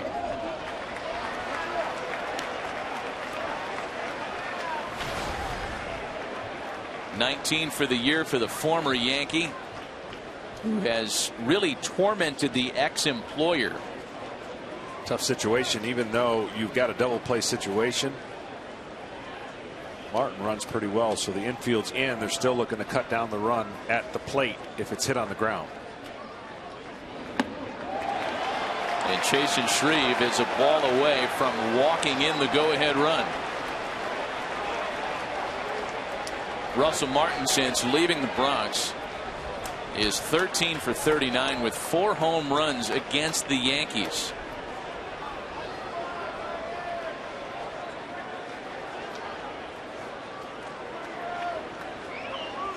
He is in control of this count, on top 3-0.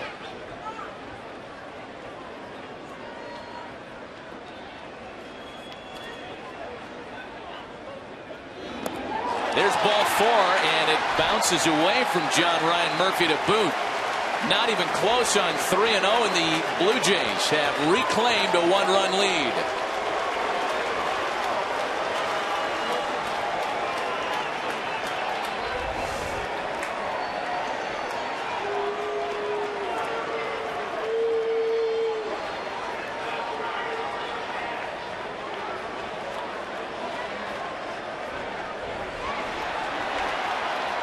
Folks from Toronto who have traveled in for this series just excited over the bases loaded walk as they were over the 4 home runs the Blue Jays have hit this afternoon.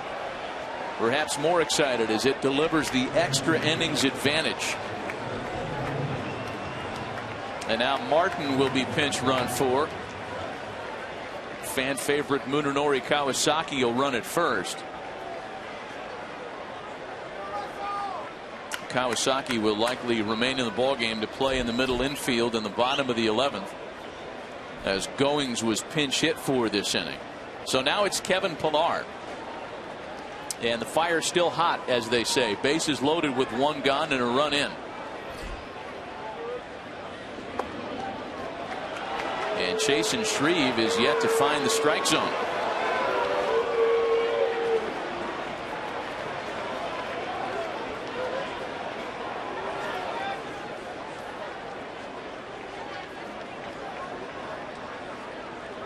Three walks in the inning.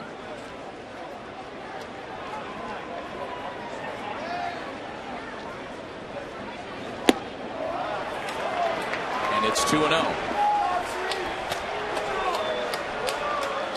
Brian Mitchell walked a pair and hit a batter, and Chasen Shreve has thrown 6 pitches, yet to find his first strike. You'd be so tempted to let Pilar just let loose on anything close, but he hasn't been close enough. You got to make him throw a strike.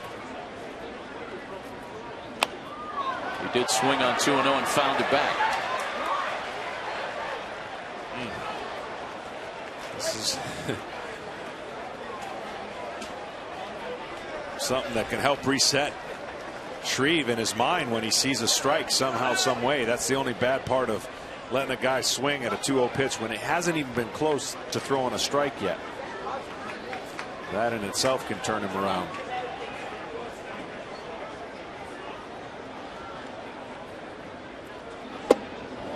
Three balls and a strike. You know, big picture now, there's really no getting around the ramifications of what could occur at the end of the day. If the Blue Jays take both of these games, it's a 4.5 game lead atop the division. If the Yankees can find a way to snatch this one back and then win the nightcap, it's just a half game. There's a 2-game swing on the line here.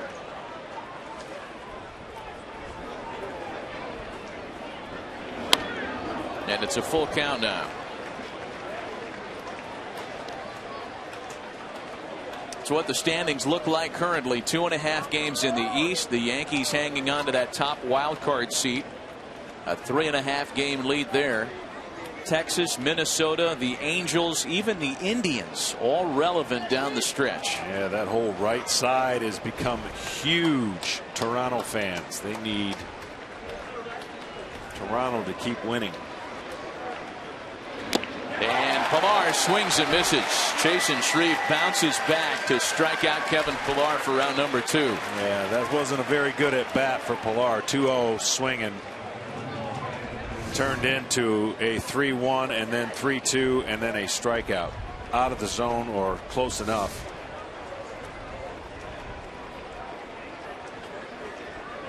So now Ben Revere back to the top of the order. Revere has homered today. His only hit of the afternoon. That solo shot, just his 4th career home run. Bases loaded for him with 2 gone and a run in.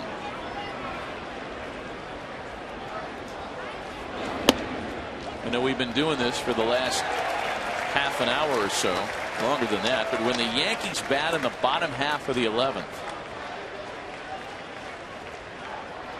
they'll have Headley, Bird, and Gregorius. Each one of those guys capable of going deep. I'm telling you, I've been there too many times as a pitcher. You're struggling to find the strike zone. You know the hitter's ready to hit, so you can't just throw it down the middle. And then a 2-0 pitch that he swings and fouls back, and you go, phew, I got a chance again. And he's got a chance to get out of this inning with only 1 run, which would be a huge momentum switch. With the bases loaded, nobody out.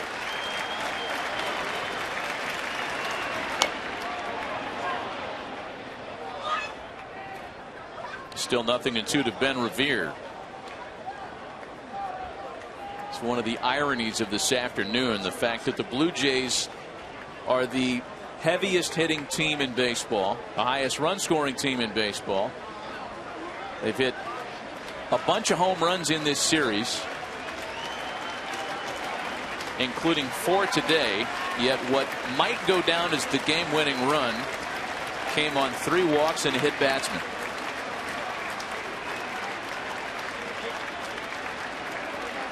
The next 0-2. A ball and 2 strikes to Ben Revere.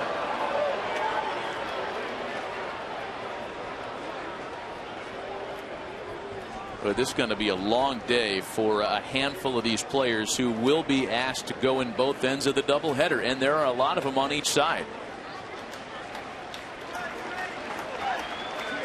I would guess that the Donaldsons and Bautistas and Ellsburys of the world might be asked to have 10-12 plate appearances today. Revere cashes in a 1-2 pitch lined into right. An additional run scores, and it's now 7-5 Toronto.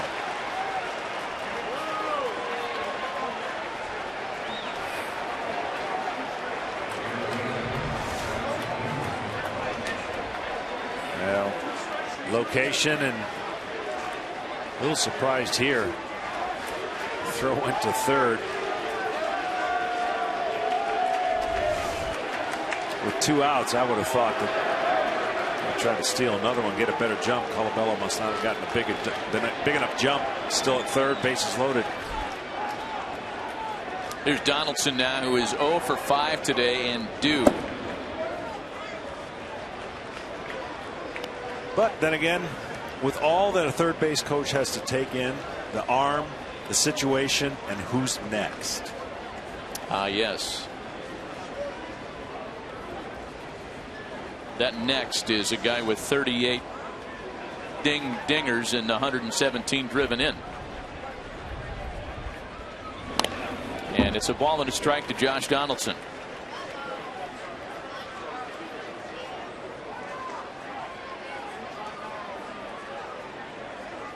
Awfully tough to sweep a doubleheader, even if you're the home team. If the Jays can hang on, win this first one, a chance to sweep 2. They'd go to bed tonight 4.5 up in the AL East. With 3 more games still remaining at their place.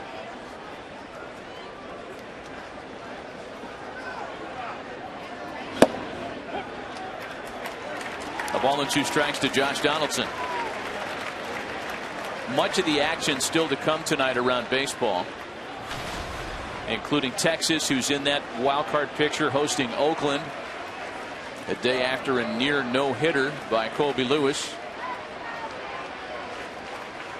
Minnesota is on the south side of Chicago tonight to battle the White Sox. That's a start later on this evening as well. And Cleveland, who you identified a couple of days ago as still being relevant. Yeah. They're only 4.5 back, and they might have the scariest starting pitching of all those teams that are still out there. They're hosting the Tigers later tonight. 2 balls and 2 strikes to Donaldson.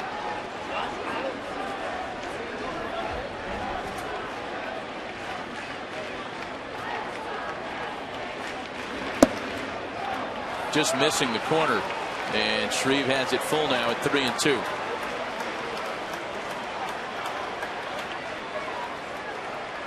Batten down the hatches here. Everybody's going to be moving.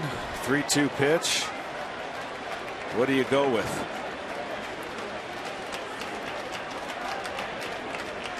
Throw him the heater, Ricky.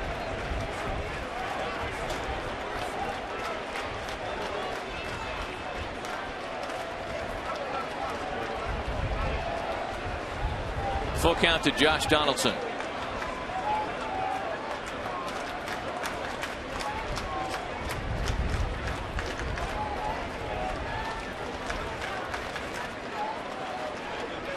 And the 3-2 pitch misses outside, ball 4. Threw him a breaking ball, missed wide with it. It's RBI number 118 for Josh Donaldson, and it's 8-5 Blue Jays.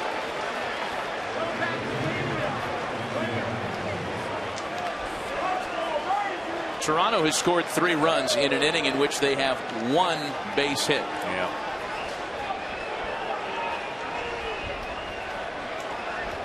So now Bautista, the 9th Blue Jay to bat in the top of the 11th inning.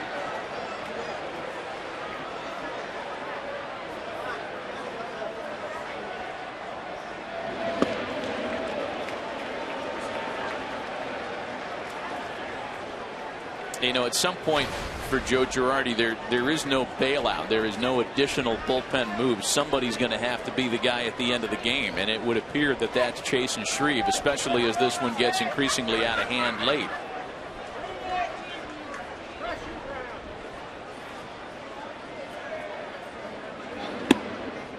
And it's 2 balls and no strikes.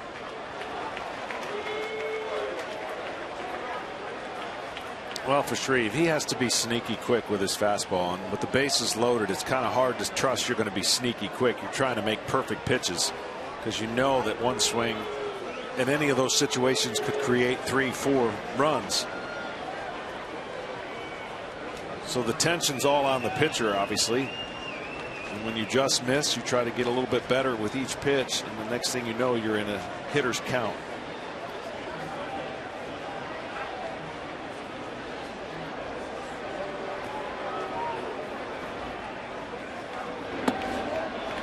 Three balls and no strikes.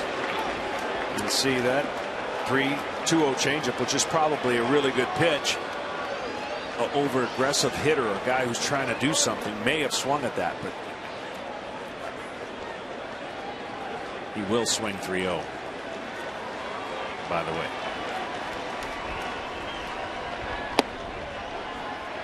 Takes a strike. It's 3 balls and a strike.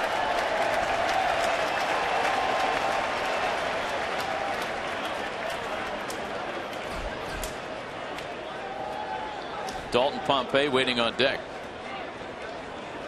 He was inserted as a pinch runner this inning.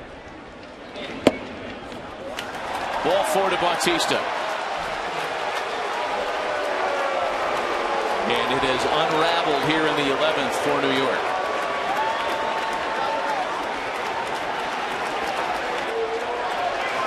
Reluctantly, Joe Girardi is going to come out and take the ball.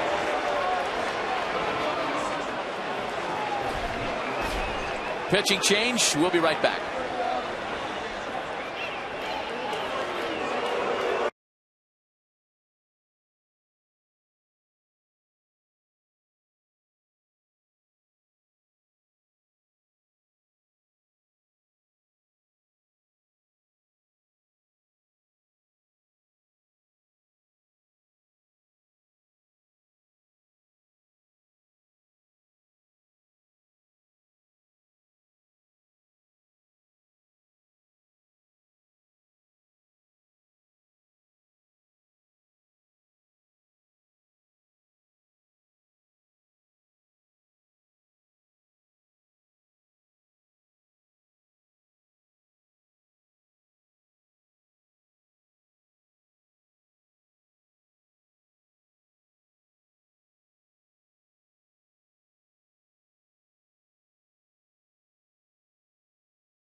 Marriage top of the 11th inning for the Yankees, as Toronto has gotten on the board for 4 big runs with 1 base hit. 5 walks, a hit batsman, a single, and it's a 9-5 Toronto lead. A reminder that for those of you tuning in for Iowa State, we'll get you out there immediately following the Yankees and Blue Jays. In the meantime, it is available streaming live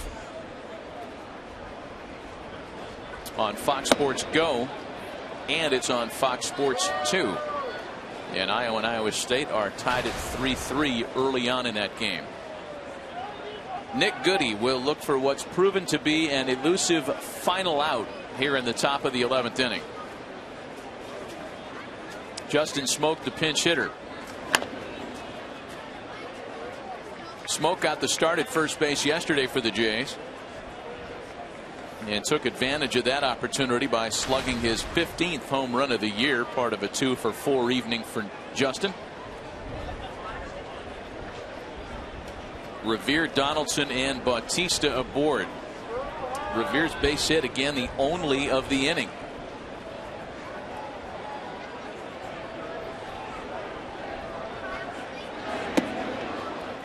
Goody is a fastball that's pretty straight. You see the slider right there. That's his little issue right there. The slider that doesn't have the tilt that breaks. It hangs right there. Changeup's 85 miles an hour. The slider is something he's going to have to improve on if he's going to have continued success coming out of the pen.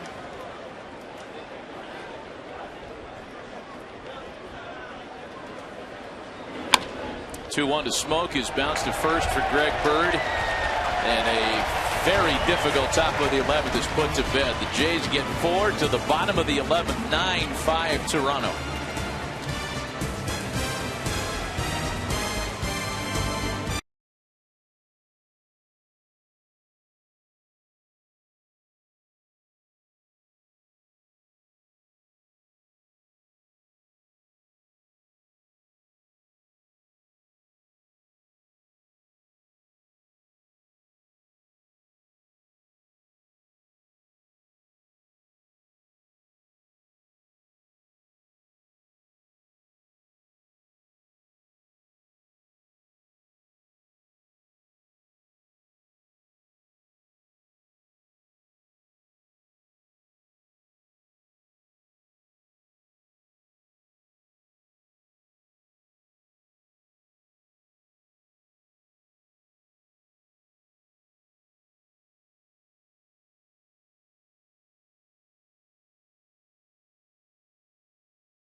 For Liam Hendricks to try to shut down a 4-run lead here in the last of the 11th.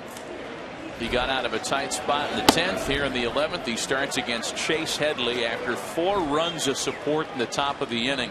Mooney Kawasaki takes over at second base, and that moves Cliff Pennington back to shortstop.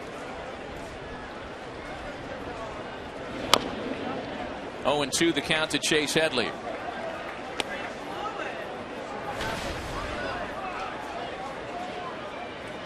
The Yankees got on the board first. Their 3 home runs all came within the first 4 innings, and at one point enjoyed a 4-1 lead.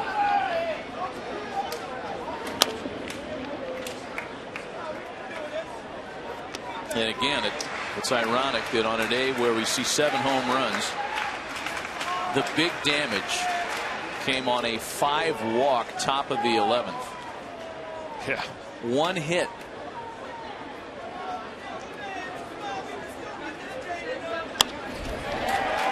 There's a base hit for Headley the other way. Hendricks waited 33 minutes for those runs, so he sat in the dugout for quite some time. Well, it's time to take a look at our Bank America plays of the game, and they both come courtesy of this guy who since 2010 has hit more home runs than anybody in baseball. A pair of them today for Jose Bautista.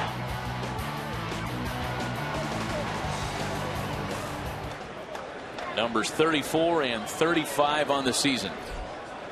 Here's Greg Bird now with the leadoff hitter aboard. Again, college football is next on Fox. If you are in the New York area and want to catch game 2 of the Yankees Jays doubleheader, it'll come your way on the Yes Network.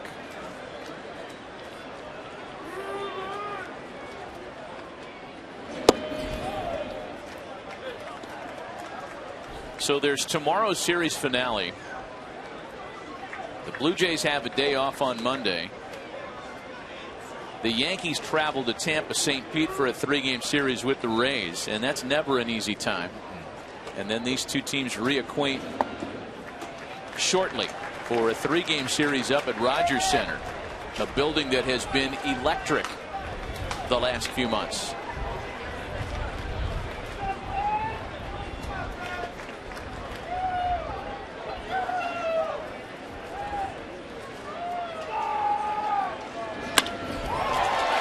Sends the ball into left center.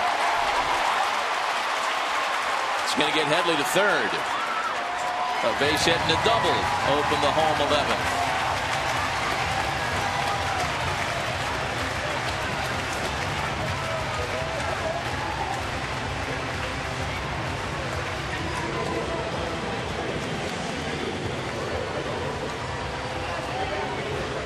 Just your typical game 1 of a 2-game. Sure. Doubleheader. Yeah. And they'll end up playing as much baseball as though it was a tripleheader today. I apologize to you, Matty, as another change is being made. This is just put this all on me. This is what I do this year. You are like the doubleheader jinx guy, or the extra innings jinx guy. There's going to be another pitching change.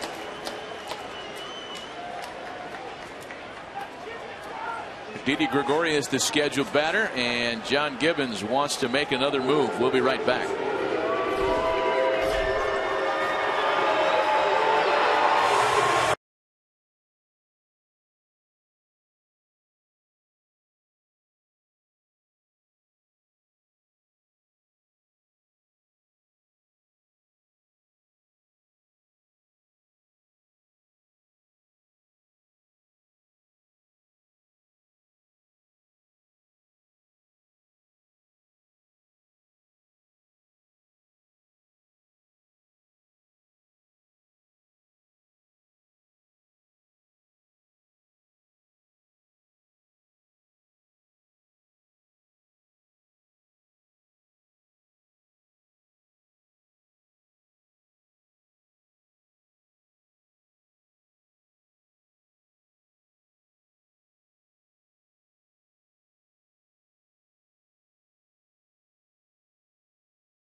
Brian Tepera got on the bus to come to the ballpark this afternoon, he had any idea what was in his future? A 9-5 lead is what he's being asked to protect, with the tying run somehow in the on-deck circle. Nobody out, runners at second and third. Didi Gregorius, the batter. And the 27-year-old 19th round choice by the Jays back in 2009 out of Sam Houston State will make his 24th appearance of the year under very unusual circumstances. Fastball at 95 miles an hour. He's got a cutter, a changeup. His slider is quick break and late. Fastball has a little run into right-handers. Like that. Tepera has been up and down from AAA Buffalo this year. Recalled when rosters expanded on September 1st. Very good numbers with the Bisons this season. A 1.06 ERA at AAA. Limited opposing hitters to a .138 batting average. Easy for me to say. 2-0.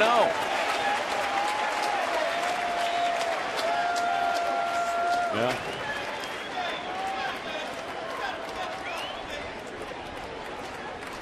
Next game could see a little bit more of this too. Well, with Marcus Stroman out there, you don't look for a complete game out of him making his season debut. Well, the Yankees are going to be leaning heavy on Von Nova tonight. Check swing bouncer. Donaldson is there to get the out at first, and a big first out indeed.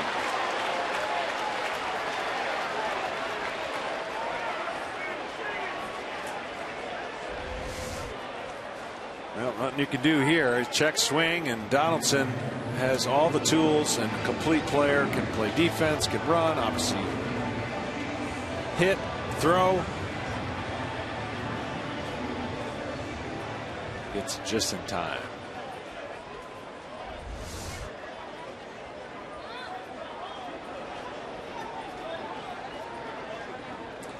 Another situation where you helped out the pitcher after he hadn't come close to throwing a strike. There's Stephen Drew now. That first pitch to him, this is way upstairs.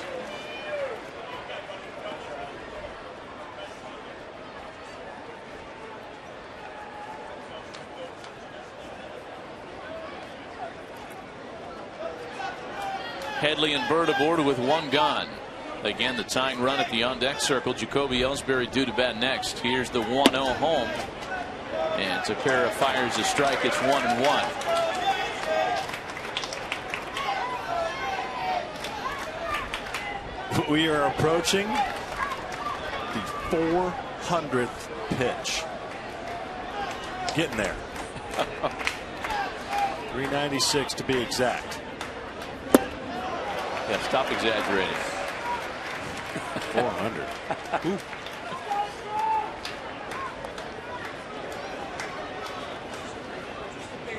This game stands as the counter argument to eliminating roster expansion in baseball.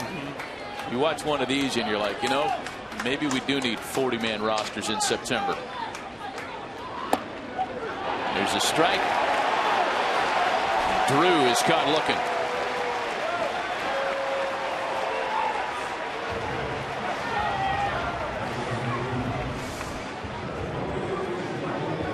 I would say if I'm Drew, I'm probably a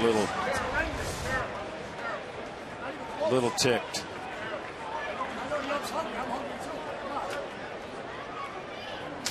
Last chance for the Yankees. Jacoby Ellsbury now. He's 0 for 4 hitless today. He has walked and scored a run. That important tying run in the last of the 8th.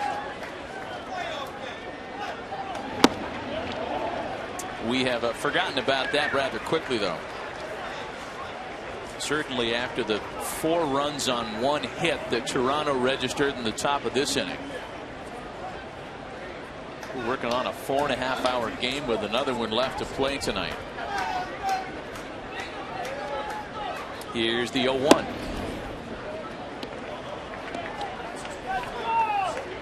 A ball and a strike to Ellsbury.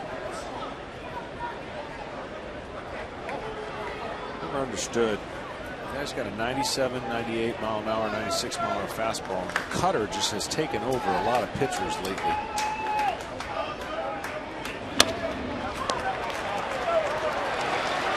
That'll do it. The Toronto Blue Jays hang on to a 9-5 victory. They pad their lead atop the AL East by another full game. And with Game 2 of this doubleheader on tap, Toronto enjoys their biggest first-place lead of the season. For Hall of Famer John Smoltz and J.P. Morosi, Matt Vasgersian, thanking you for watching from the Bronx. After a quick break, college football from Ames, Iowa. Iowa State right after a quick timeout.